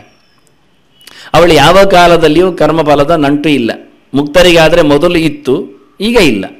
ಸಂಸಾರಿಗಳಿಗಾದರೆ ಈಗಲೂ ಇದೆ, ಇನ್ನೂ ಇರಬಹುದು ಮಗುವವರೆಗೆ. ಆದರೆ ಲಕ್ಷ್ಮಿಗೆ ಮಾತ್ರ ಯಾವುದೇ ರೀತಿಯಾದ ಕರ್ಮದ ಲೇಪ ಇಲ್ಲ. ಹೀಗೆ ಭಗವಂತನ ಬಹಳ ಚೆನ್ನಾಗಿ ಎಲ್ಲ ಕಡೆಯಲ್ಲಿ ವಿಶ್ವಂ ವ್ಯಕ್ರಾಮತ್ ಶಾಸನಾನ ಶನೇ ಅಭಿ ಅಂತ ಹೇಳಿಕೊಂಡು ಬಹಳ ಚೆನ್ನಾಗಿ ಭಗವಂತನ ತ್ರಿಪಾತ್ ಊರ್ಧ್ವ, ಹೀಗೆ ಊರ್ಧ್ವ ಶಬ್ದಕ್ಕೆ 3 ಅರ್ಥ ಕೊಟ್ಟರು. ಅತ್ಯಂತ ಎತ್ತರದಲ್ಲಿ ಭಗವಂತ ಇರಲಿಕ್ಕೆ ಕಾರಣ ಹೇಗೆ ಕೇಳಿದರೆ, ಇಡೀ ಜಗತ್ತು ಅವನ ನೆಲೆಯಲ್ಲಿ ಬಹಳ ಸಣ್ಣ ಸಂಗತಿ ಆದ್ದರಿಂದ ಒಂದು. ತ್ರಿಪಾತ್ ಊರ್ಧ್ವ ಉದಯಿತ್ ಪುರುಷ ಪಾದೋಸ್ಯಾಭವತ್ ಪುನಃ ಒಂದು. ಆನಂತರ ತಥೋ ವಿಶ್ವಂ ವ್ಯಕ್ರಾಮತ್ ಅಂತ, ಅವನು ಇಡೀ ಜಗತ್ತನ್ನು ತನ್ನ ವಿಶೇಷವಾಗಿರತಕ್ಕಂಥ ಶಕ್ತಿಯಿಂದ ಬೆಳಗಿಸುತ್ತಿದ್ದಾನೆ ಅಂತ, ವಿಚಿತ್ರವಾಗಿ ಬೆಳಗಿಸುತ್ತಿದ್ದಾನೆ. ಆನ ಭಗವಂತ ಮೇಲೆ ಇದ್ದರೆ ಮಾತ್ರ ದೀಪ, ಕೆಳಗೆ ಬೆಳಕಾಗ್ತದೆ. ಹಾಗೆ ಭಗವಂತನನ್ನು ಊರ್ಧ್ವ ಅಂತ ಹೇಳುತ್ತಾ ವಿಶ್ವಂ ವ್ಯಕ್ರಾಮತ್, ಸುತ್ತಲೂ ಬೆಳಕನ್ನು ಕೊಟ್ಟವ, ಸುತ್ತ ಹರಡಿ ನಿಂತವ, ಸುತ್ತ ತನ್ನ ರೂಪದಿಂದ ನಿರುವವನು ಅಂತ. ಶಾಸನಾನ ಶನೇ ಅಭಿ ವ್ಯಕ್ರಾಮತ್. ಹಾಗೆ ಭಗವಂತ ತಿನ್ನುವುದೂ ಇಲ್ಲ, ಮೊದಲು ತಿಂದವನು ಅಲ್ಲ. ನಾವು ಎರಡೇ ವರ್ಗ ಇಟ್ಕೊಂಡ್ರೆ ಜಡದ ಬಗ್ಗೆ ಹೇಳಲಿಕ್ಕೆ ವಿಶೇಷ ಸಂಗತಿ ಇಲ್ಲ. ಆದರೆ ಒಂದು ವಿಷಯ, ಜಡಕ್ಕಿಂತ ಜೀವ ಶ್ರೇಷ್ಠ ಹೇಳ್ತಾರೆ, ಜೀವನಿಗಿಂತ ದೇವರು ಶ್ರೇಷ್ಠ ಅಂತ ಹೇಳ್ತಾರೆ. ಜಡದ ಮೇಲೆ ಅಧಿಕಾರವನ್ನು ಜೀವ ಚಲಾಯಿಸ್ತಾನೆ. ಚೆಂಡು ಎನ್ನುವುದೊಂದು ಜಡ, ಅದನ್ನು ದೂಡುವ ಕೆಲಸ ಮಾಡುವುದು ಇವ. ಅದನ್ನು ಚೆಂಡಿನ ಮೇಲೆ ಪ್ರಭುತ್ವ ಇವನಿಗಿದೆ, ಅವನ ಮೇಲೆ ಅವನಿಗೆ ಪ್ರಭುತ್ವ ಇಲ್ಲ, ಅವನು ಬೀಳ್ತಾನೆ. ಯಾಕೆ ಬಿದ್ದ? ನಿನ್ನನ್ನು ಯಾರು ದೂಡಲಿಲ್ಲ ಅಂದರೆ ನನಗೆ ಸರಿ ನಿಲ್ಲಿಕ್ಕೆ ಆಗಲಿಲ್ಲ ಅಂತಾನೆ. ಹಾಗಾಗಿ ಅವನಿಗೆ ಅವನ ಮೇಲೆ ಪ್ರಭುತ್ವ ಇಲ್ಲ, ಅವನಿಗೆ ಜಡದ ಮೇಲೆ ಪ್ರಭುತ್ವ ಇದೆ. ಜೀವನನ್ನು ಸಹ ಕಂಟ್ರೋಲ್ ಮಾಡುವವ ಅವನು ಭಗವಂತ. ಅದನ್ನು ನಾವು ಇಲ್ಲಿ ಹೇಳುವಾಗ ಬಹಳ ಚೆನ್ನಾಗಿ ಭಗವಂತನ ಊರ್ಧ್ವತ್ವವನ್ನು ಹೇಳಲಿಕ್ಕೆ, ಎತ್ತರತನವನ್ನು ಹೇಳಲಿಕ್ಕೆ, ಇಡೀ ಜಗತ್ತನ್ನು ಭಗವಂತ ತನ್ನ ಅಂಕೆಯಲ್ಲಿಟ್ಟುಕೊಂಡು ಕೆಲಸ ಮಾಡಿಸ್ತಾ ಇದ್ದಾನೆ. ಶಾಸನ ತಾನು ಉಣ್ಣುವುದಿಲ್ಲ, ಮತ್ತೆ ತನಗೇನು ತಿನ್ನಬೇಕಾಗಿಲ್ಲ, ತನಗೆ ಕರ್ಮ ಬೇಡ, ಕರ್ಮದ ಫಲಭೋಜನ ಇಲ್ಲ, ಯಾರು ಬಲಾತ್ಕಾರವಾಗಿ ಅವನು ಕರ್ಮ ಮಾಡಿದ್ದಕ್ಕೆ ಅನುಭವಿಸುವಂತೂ ಮಾಡುವುದಿಲ್ಲ, ಕರ್ಮ ಮಾಡಲಿಕ್ಕೆ ಪ್ರೇರಣೆಯೂ ಮಾಡುವುದಿಲ್ಲ. ಆದರೂ ಕೃಷ್ಣ ಹೇಳುತ್ತಾನಷ್ಟೇ, ನಾನು ಮಾಡ್ತೇನೆ ಅಂತ ಇಷ್ಟ ಬಂದಾಗ ಅಂತ.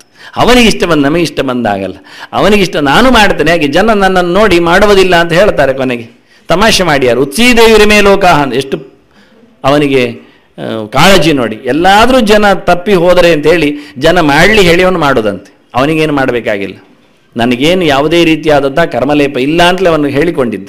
ಆದರೆ ಇಲ್ಲಿ ಶಾಸನಾನ ಶನೇ ಅಭಿ ಅಂತ ಹೇಳಿಕೊಂಡು ಎತ್ತರಕ್ಕೇರುವ ಕಾರಣ ಏನು ಕೇಳಿದರೆ, ಮೊದಲು ಊಟ ಬಿಡುವುದು, ಮತ್ತೊಂದು ಊಟ ಮಾಡದೇ ಇರುವುದು. ಊಟ ಬಿಡುವುದು ಅಂದರೆ ಊಟ ಮಾಡದೇ ಇರುವುದು, ಊಟ ಮಾಡದೇ ಇರುವುದು ಅಂದರೆ ಮುಕ್ತಿ ಲಕ್ಷಣ, ಊಟ ಬಿಡುವುದು ಅಂದರೆ ಮುಕ್ತಿ ಯೋಗ್ಯ ಲಕ್ಷಣ ಅಷ್ಟೇ. ನಾವು ಉಣ್ಲಿಕ್ಕೆ ಬಂದಿದ್ದೇವೆ, ಉಣ್ತಾ ಇರ್ತೇವೆ, ಆದರೆ ನಿಮ್ಮ ಪ್ರಾರಬ್ಧ ಮಾತಾಡಲಿಕ್ಕೆ ಬರುವುದಿಲ್ಲ ಅಂತ ಮುಂದುವರಿಬಹುದು ಅಂದರೆ. ಹೀಗೆ 3 ಲಕ್ಷಣದಲ್ಲಿ ಭಗವಂತನ ಎತ್ತರತನವನ್ನು ಹೇಳಿ, ಶಾಸನಾನ ಶನೇ ಅಭಿ. ಹೀಗೆ ಭಗವಂತನ ಅತ್ಯಂತ ಎತ್ತರದ ಸಂಗತಿ ಹೇಳಿ ಮುಂದೆ ಮಾತಾಡುವಾಗ ಇಡೀ ಜಗತ್ತಿನ ಸೃಷ್ಟಿಯ ಕ್ರಮ, ಸೃಷ್ಟಾರಂ ಸರ್ವಲೋಕಾನಾಂ, ಇದೆಲ್ಲ ಸೃಷ್ಟಿ ಬಂದಾಯಿತು ಹೇಳುವಾಗ ದೇವರ ಸೃಷ್ಟಿಯೇ ಸೃಷ್ಟಿ ಅಲ್ವ. ಇಷ್ಟರವರೆಗೆ ಹೇಳಿದ್ದು ಈಶ ಸೃಷ್ಟಿ, ದೇವರು ಒಳಗೆ ಪ್ರವೇಶ ಮಾಡಿದ, ದೇವರು ಎಲ್ಲದರಲ್ಲಿ ಬಂದ, ಎಲ್ಲ ಕಡೆ ದೇವರು ಕಾಣುತ್ತಾನೆ ಅಂತ. ದೇವರು ದೇವರನ್ನೇ ಸೃಷ್ಟಿ ಮಾಡಿದ್ದು ಹೇಳಿದರೆ, ತಸ್ಮಾತ್ ವಿರಾಡ ಜಾಯತ ವಿರಾಜ ಅಧಿಪುರುಷಃ ಸ ಜಾತೋ ಅತ್ಯರಿಚ್ಯತ ಪಶ್ಚಾತ್ ಭೂಮಿಂ ಅಥೋ ಪುರಃ. ತಸ್ಮಾತ್ ವಿರಾಡ ಜಾಯತ, ವಿರಾಟ್ ಅಂದರೆ ಬ್ರಹ್ಮಾಂಡ, ದೊಡ್ಡದು ಅಂತ. ದೇವರಿಂದ ಬ್ರಹ್ಮಾಂಡ ಬಂತು. ಇಷ್ಟವರೆಗೆ ಬ್ರಹ್ಮಾಂಡದ ಬಗ್ಗೆ ಮಾತಾಡಲಿಲ್ಲ ಅಂತ ಅರ್ಥ ಆಯಿತು. ಅದು ನಾನು ಹೇಳಿದೆ, ಬ್ರಹ್ಮಾಂಡದ ಒಳಗಿನ ಭಗವಂತನ ರೂಪ, ಬ್ರಹ್ಮಾಂಡದ ಒಳಗೆ ನಿಂತ ಎಲ್ಲ ಜೀವರೊಳಗಿನ ದೇವರು ಅಂತ ಅಷ್ಟೇ ಹೇಳಿದೆ. ಬ್ರಹ್ಮಾಂಡ ಬಂತು ಹೇಳಲಿಲ್ಲ. ಬ್ರಹ್ಮಾಂಡ ಸೃಷ್ಟಿಯಾಗುವುದು ಇಷ್ಟು ತಡವಾಗಿ, ದೇವರು ದೇವರು ದೇವರು ಆಗಿ ಮತ್ತೆ ದೇವರು ಬ್ರಹ್ಮಾಂಡವನ್ನು ತಂದ. ತಸ್ಮಾತ್ ವಿರಾಡ ಜಾಯತ ವಿಶೇಷೇನ ರಾಜತೆ ಅಂತ, ಚಂದವಾಗಿದೆ ಅಂತ. ಇದು ಬ್ರಹ್ಮಾಂಡ ಹೇಗಿದೆ ಅಂತ ವಿರಾಟ್ ಯಾಕೆ ಕರೆದದ್ದು ಅಂದರೆ, ದೇವರನ್ನು ನಾವು ಸ್ವರಾಟ್ ಅಂತ ಕರಿತಿದ್ದೇವೆ, ಅದಕ್ಕೆ ದೇವರು ಸ್ವರಾಟ್. ಜನ್ಮಾದ್ಯಸ್ಯ ಯತೋನ್ಮಯಾದಿತರತಶ್ಚಾರ್ಥೇಷ್ವಭಿಜ್ಞ ಸ್ವರಾಟ್. ದೇವರನ್ನು ಗುರುತಿಸುವ ವಿಧಾನ ಏನು ಅಂದರೆ, ದೇವರು ಸ್ವರಾಟ್ ಅಂತ. ಅವನಿಗೆ ಯಾರೂ ರಾಜರಿಲ್ಲ, ಸ್ವಯಂ ರಾಟ್, ತಾನೇ ತಾನು ರಾಜ. ತಾನು ತಾನಾಗಿಯೇ ಬೆಳಗುವವನು, ಅವನನ್ನು ಯಾರು ಬೆಳಗಿಸುವವರಿಲ್ಲ, ಅವನನ್ನು ಯಾರು ಪರಿಚಯಿಸುವವರಿಲ್ಲ. ಇವನು ದೇವರು, ನನ್ನ ಮಗ, ಯಾರು ಹೇಳ್ತಾರೆ ಹಾಗೆ? ಯಾರಿಗೆ ಹೇಳಲಿಕ್ಕೆ ಬರ್ತದೆ? ಪರಿಚಯಿಸಲಿಕ್ಕೆ ದೇವರನ್ನು ಅವರಿಗಿಂತ ಮೊದಲಿಗೆ ಇರುವವರು ಬೇಕಲ್ಲ ಯಾರಾದರೂ. ಆದ್ದರಿಂದ ಭಗವಂತ ತಾನು ತಾನಾಗಿಯೇ ಬೆಳಕಿಗೆ ಬಂದವನು, ಬೆಳಗಿಸುವವನು. ಆದ್ದರಿಂದ ಭಗವಂತ ಸ್ವರಾಟ್. ಆದರೆ ಅವನ ನಿರ್ಮಿತಿ ಇದು ವಿರಾಟ್. ಇದಕ್ಕೆ ರಾಜರಿಲ್ಲ, ಮತ್ತು ವಿಷ್ಣುವೇ ರಾಟ್. ಇದಕ್ಕೆ ವಿರಾಟ್ ಅಂದರೆ ಹಾಗೆ, ದೇವರು ರಾಜ. ತಸ್ಮಾದಂಡಂ ಸ್ವನಿಷ್ಪನ್ನಂ ನಿರ್ಮಾತುಂ ಸಕಲಂ ಜಗತ್. ಇದರಲ್ಲಿ ತಸ್ಮಾತ್ ಬ್ರಹ್ಮಾಧ್ಯಜಾಯತ ಅಂತ ಹೇಳಿಕೊಂಡು ಇದು ವರಾಹ ಪುರಾಣದ ವಾಕ್ಯ. ಹೀಗೆ ಜಗತ್ತಿನ ಸೃಷ್ಟಿಯ ಬಗ್ಗೆ ಅನೇಕ ಪುರಾಣಗಳು ಅನೇಕ ರೀತಿಗಳು ಇದೇ ಶಬ್ದಗಳನ್ನು ಬಳಸಿಕೊಳ್ಳುತ್ತವೆ. ತಸ್ಮಾತ್ ವಿರಾಡಜಾಯತ, ವಿಚಿತ್ರವಾಗಿರತಕ್ಕಂತಹ ಎಲ್ಲ ವಿವಿಧ ರಾಜರನ್ನು ಒಳಗೊಳ್ಳುವ ಈ ಬ್ರಹ್ಮಾಂಡ ಬಂತು. ವಿರಾಟ್, ವಿರಾಟ್ ಅಂದರೆ ವಿವಿಧ ರಾಜರ ಸಮೂಹ. ಎಲ್ಲರೂ ನಾನೇ, ಕೆಲವರು ರಾಜರು ಅಂತ ಹೇಳ್ತಾರೆ ನಾನೇ ಅಂತ, ಮತ್ತು ಕೆಲವರು ನಾನೇ ದೇವರು ಅಂತ ಹೇಳುವವರು ಇದ್ದಾರೆ. ನೋಡಿ ಇಂಥ ವಿಚಿತ್ರ. ದೇವರ ಪರಿಚಯವೇ ಚೆನ್ನಾಗಿಲ್ಲ ಅಂತ ಗೊತ್ತಾಗುತ್ತೆ ಇಲ್ಲಿ ಬಂದವರಿಗೆ. ಪ್ರತಿಯೊಬ್ಬರು ನಾನು ದೇವರು ಹೇಳುವವರು ಇಲ್ಲಿ ಬರ್ತಾರೆ, ನಾನೇ ರಾಜ ಅಂತ ಹೇಳುವವರು ಬರ್ತಾರೆ. ಆದರೆ ನೆಲ ಮಾತ್ರ ಕೇಳ್ತದೆ ನೀನು ಯಾರಿಗೆ ರಾಜ ಅಂತ, ನೆಲಕ್ಕೆ. ಮತ್ತು ನಿನ್ನೆ ಕೇಳ್ತದೆ, ಯಾಕೆ ನಿನ್ನೆ ನಾನಿದ್ದೆ ನೀನಿರಲಿಲ್ಲ, ಹೌದಲ್ಲ. ಮತ್ತೆ ನಾಳೆ ನಿನ್ನನ್ನು ಕಚ್ಚಿಬಿಡ್ತೇನೆ, ನೆಲ ಹೇಳೋದು ಕಚ್ಚಿಬಿಡ್ತೇನೆ, ನಿನ್ನನ್ನು ಹೊಟ್ಟೆಯೊಳಗೆ ಬಿಡ್ತೀನಿ, ನೆಲ ಮಣ್ಣಾದರು ಮಣ್ಣು ಪಾಲಾದರು, ಇಷ್ಟೇ. ಮತ್ತೆ ನಾನಿರ್ತೇನಲ್ಲ, ಮತ್ತೆ ಯಾರು ರಾಜ, ನೀನು ಎಲ್ಲಿದ್ದಿ? ನಿನಗೆ ನಾನು ರಾಜವೋ ನನಗೆ ನೀನು ರಾಜವೋ ಅಂತ ಮಣ್ಣು ದಿನಾ ಪ್ರಶ್ನೆ ಮಾಡ್ತದೆ. ಮಣ್ಣು ಮಾತ್ರ ಏನು, ನೀರು ಪ್ರಶ್ನೆ ಮಾಡ್ತದೆ, ಗಾಳಿ ಪ್ರಶ್ನೆ ಮಾಡ್ತದೆ, ದುಡ್ಡು ಹೆಚ್ಚು ಪ್ರಶ್ನೆ ಮಾಡ್ತದೆ ಪ್ರತಿನಿತ್ಯ. ನೀನು ದೊರೆಯೋ ನಾನು ದೊರೆಯೋ ಅಂತ. ನಾವು ದುಡ್ಡಿಗೆ ನಾನು ಜನ ಮಾಡಿಕೊಂಡು ಇದು ನಾನು, ನನ್ನ ದುಡ್ಡು ಇದು, ನಾನು ಧನಿ ಅಂತ ಹೇಳಿದರೆ ಅದು ಹೇಳ್ತದೆ ಅಯ್ಯ ನಿನ್ನನ್ನು ದೊಡ್ಡದು ಮಾಡುವುದೇ ನಾನು, ನೀನು ಒಂದೊಮ್ಮೆ ಧನಿ ಅಂತ ಹೇಳಿಕೊಂಡು ಸುಮ್ಮನೆ ಕೂತಿದ್ರೆ, ಇದನ್ನು ಎಲ್ಲಿಯೋ ಅಂಗಡಿ ಹಾಕಿಯೋ ಸಾಮಾನು ತಂದು ತಿನ್ನದಿದ್ದರೆ ನೀನು ಎಲ್ಲಿದ್ದಿ? ಮತ್ತೆ ನೀನು ಗನಿ ಆಗ್ತಿ ಮತ್ತೆ ಸ್ವಲ್ಪ ಹೊತ್ತಿನಲ್ಲಿ, ಪ್ರಯೋಜನ ಇಲ್ಲ ಆಗ್ತದೆ. ಅದನ್ನು ದುಡ್ಡು ಹೇಳ್ತದೆ ನಾನು ನಿನ್ನ ದೊರೆ, ಬೇಕಾದಾಗಿ ನಿನ್ನನ್ನು ದೊಡ್ಡದು ಮಾಡ್ತೇನೆ, ಕುಣಿಸ್ತೇನೆ, ಅದರಿಂದ ನನ್ನ ದಾಸ ನೀನು, ಸೇವಕ, ನಿನ್ನಂಥವರನ್ನು ಎಷ್ಟೋ ಜನ ನಾನು ಕೊಂಡುಕೊಂಡಿದ್ದೇನೆ ಅಂತ ದುಡ್ಡು ಹೇಳ್ತದೆ. ನಮಗದು ಗೊತ್ತಿಲ್ಲ. ಹಾಗೆ ನೆಲ ಮಣ್ಣಿನ ಬಗ್ಗೆ ಮಾತ್ರ ಇಡೀ ಬ್ರಹ್ಮಾಂಡ ತಮ್ಮದೇ ಅಂತ ಹೇಳಿಕೊಂಡು ಮೆರೆಯುತ್ತದೆ. ಆದರೆ ನಿಜವಾಗಿ ಬ್ರಹ್ಮಾಂಡ ಭಗವಂತನ ಒಂದು ಸೊತ್ತು, ಅವನು ಕೊಟ್ಟ ಕೊಡುಗೆ.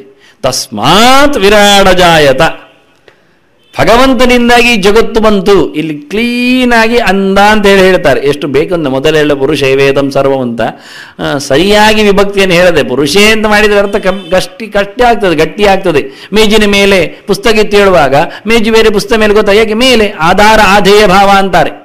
ಮರದ ಮೇಲೆ ಮಂಗ ಇತ್ತು ಹೇಳಿದರೆ ಮಂಗವೇ ಮರ ಅಂತ ಯಾರು ಹೇಳುವುದಿಲ್ಲ, ಮಂಗವೇ ಅಲ್ವಾ ಮರ, ಹಾಗೆ ಮರದಲ್ಲಿ ಮಂಗ ಇತ್ತು ಅಲ್ಲಿ ಹೇಳುವಾಗ ಆಧಾರ ಅಂತ ಅರ್ಥ, ಒಂದರ ಮೇಲೆ ಒಂದು ಅಂತ ಹೇಳುವಾಗ ಪ್ರತ್ಯೇಕ ಅಂತ ಅರ್ಥ. ಮೇಜಿನಲ್ಲಿ ಪುಸ್ತಕ ಅಂತ ಹೇಳಿದ್ರೆ ಮೇಜು ಬೇರೆ ಪುಸ್ತಕ ಬೇರೆ.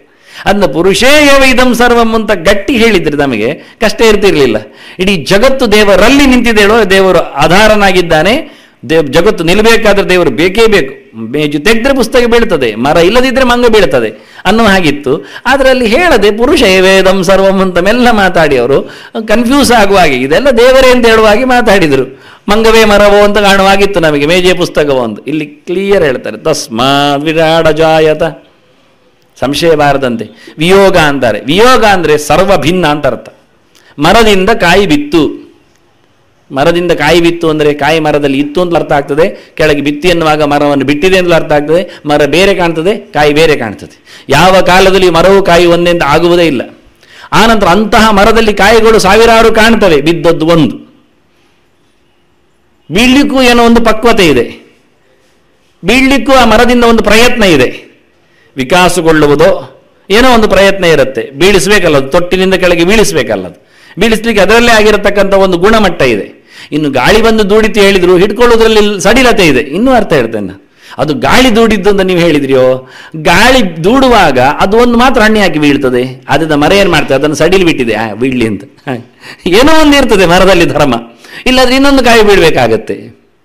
ಹೀಗೆ ಬಹಳ ಚೆನ್ನಾಗಿ ತಸ್ಮಾತ್ ವಿರಾಡಜಾಯತ ಅಂತ ದೇವರಿಂದ ಜಗತ್ತು ಎನ್ನುವ ಒಂದು ಹಣ್ಣು ಹೊರಗೆ ಬಂತು. ಬರ್ತಾ ಇದ್ದದ್ದೆಷ್ಟೋ ಹಣ್ಣುಗಳುಂಟು. ಬೇಕಾದಾಗ ಅದಕ್ಕೆ ಒಂದೇ ಶಬ್ದ ಹಾಕಿದ್ರು, ಇಲ್ಲಿ ತುಂಬ ಹಾಕಲಿಲ್ಲ ಅವನು. ಕಾಲಕ್ಕನು ಇದು ಹಣ್ಣು ಮುಗಿದು ತಿಂದು ಎಲ್ಲ ಸೀದಿ ಹೋದ ನಂತರ ಮತ್ತೆ ದೇವರು ರಿಫ್ರೆಶ್ ಇನ್ನೊಂದು ಹಣ್ಣು ಕೊಡೋದು. ಒಟ್ಟಿಗೆ ಯಾವ ಕಾಲದಲ್ಲಿಯೂ ದೇವರು ಬ್ರಹ್ಮಾಂಡಗಳ ಸಂತೆಯನ್ನು ತಂದಿಡುವುದಿಲ್ಲ ಇಲ್ಲಿ. ಯಾಕೆಂದರೆ ನಮಗಾಗುವಾಗ ವೆರೈಟಿ ಡಿಶಸ್ ಬೇಕು. ಯಾಕೆಂದರೆ ಒಂದರಲ್ಲಿ ತೃಪ್ತಿ ಆಗುವುದಿಲ್ಲ, ನಮ್ಮ ನಾಲಿಗೆಯಲ್ಲಿ ಒಂದು ರೀತಿಯಲ್ಲಿ ತಿನ್ನುವ ಯೋಗ್ಯತೆ ಇಲ್ಲ ಪಾಪ. ಹಾಗಾಗಿ ನಾವು ಎಲ್ಲವನ್ನು ನಂಜಿಕೊಳ್ತೇವೆ, ತಿಂದುಕೊಳ್ತೇವೆ. ಕೆಲವರು ಪಾಯಸಕ್ಕೂ ಉಪ್ಪಿನಕಾಯಿ ಹಾಕ್ಕೊಳ್ತಾರೆ. ಆದರೆ ದೇವರ ಸೃಷ್ಟಿಯಲ್ಲಿ ಹಾಗಲ್ಲ. ಒಂದು ಬ್ರಹ್ಮಾಂಡದಲ್ಲಿ ಅನಂತಾನಂತ ಜೀವರಿಗೆ ತೃಪ್ತಿ ಬರುವಷ್ಟು ವೆರೈಟಿ ಇದೆ. ಬಹುಚಿತ್ರ ಜಗತ್ ಬಹುಧಾಕರಣ ಆದಂತ. ಆದ್ರಿಂದ ಜಗತ್ತು ತುಂಬ ಇಲ್ಲ, ಜಗತ್ತು ಒಂದೇ. ಆದರೆ ಜಗತ್ತಿನಲ್ಲಿ ವೈವಿಧ್ಯ ಇದೆ. ಅದರಿಂದ ವಿಶೇಷಣ ವಿವಿಧತೆಯ ರಾಜತೆಯಿಂದ ವಿರಾಟ್ ಮಾಡಿದ್ದೀಗ. ವೈವಿಧ್ಯಮಯವಾದ ಜಗತ್ತು, ಯಾರಿಗೆ ಯಾವುದು ಬೇಕೋ ಅದಿದೆ. ಎಷ್ಟು ಜೀವರಾಶಿಗಳಿದ್ದರೆ ಅವರ ಯೋಗ್ಯತೆಗೆ ತಕ್ಕಂತಹ ಸವಲತ್ತು ಸಿಗತಕ್ಕ ಸಂಪತ್ತಿನ ಸಾಮ್ರಾಜ್ಯ ಇದು ತದಂಡಮಭವದ್ಧೈಮಂ ಸಹಸ್ರಾಂಶು ಸಮಪ್ರಭಂ ಅಂತಾರೆ. ಅದ್ಭುತವಾದಂತಹ ಹೊಳಹುಲ್ಲ ಈ ದೇಹ, ಈ ಬ್ರಹ್ಮಾಂಡ. ಅದರಿಂದ ಇದಕ್ಕೆ ಶಬ್ದ ಹಾಕುವಾಗ ವಿರಾಟ್ ಅನ್ನುವಾಗ ತಸ್ಮಾತ್ ವಿರಾಟ ಜಾಯತ ಅನ್ನುವಾಗ ವಿಶೇಷಣ ರಾಜತೆ ಅಂತ ತತ್ವದೀಪಿಕದಲ್ಲಿ ಬರೆದರು ತ್ರಿವಿಕ್ರಮ ಪಂಡಿತರು.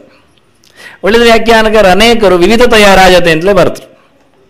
ಚೆನ್ನಾಗಿದೆ ಅಂತ, ವೈವಿಧ್ಯಮಯವಾದಂತಹ ಜಗತ್ತು. ನಾನು ಅರ್ಥ ಹೇಳ್ತಾ ಬಂದೆ ಅಲ್ಲ.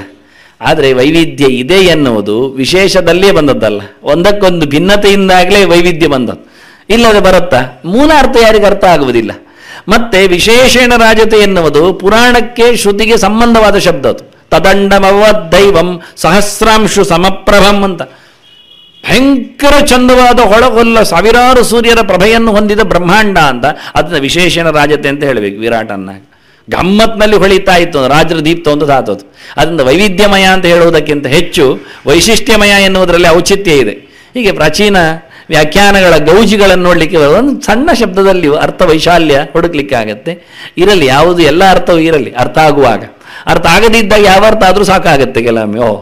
ಹಾಗೆ ವಿರಾಟ್ ಅಜಾಯತ, ಬ್ರಹ್ಮಾಂಡ ಬಂತು. ಬ್ರಹ್ಮಾಂಡಕ್ಕಿಂತ ದೇವರು ಬೇರೆ ಉಂಟು ಅಂತ ಗೊತ್ತಾಯಿತು. ತಸ್ಮಾತ್ ಹೇಳಿ ನೀವು ಅರ್ಥ ಹೇಳಿದ್ರಿ. ಊರಿನಿಂದ ಬಂದ ಅಂತ. ಊರಿನಿಂದ ಬಂದಾಗ ಅಂದರೆ ಊರು ಬಿಟ್ಟಿದ್ದಾನೆ ಅಂತಲೇ ಅರ್ಥ. ಮತ್ತೆಂಥದ್ದು? ಮತ್ತೆ ಯಾರು ಕೇಳುದು, ಆಗ ನೀವು ಊರು ಬಿಟ್ಟಿಯಾ?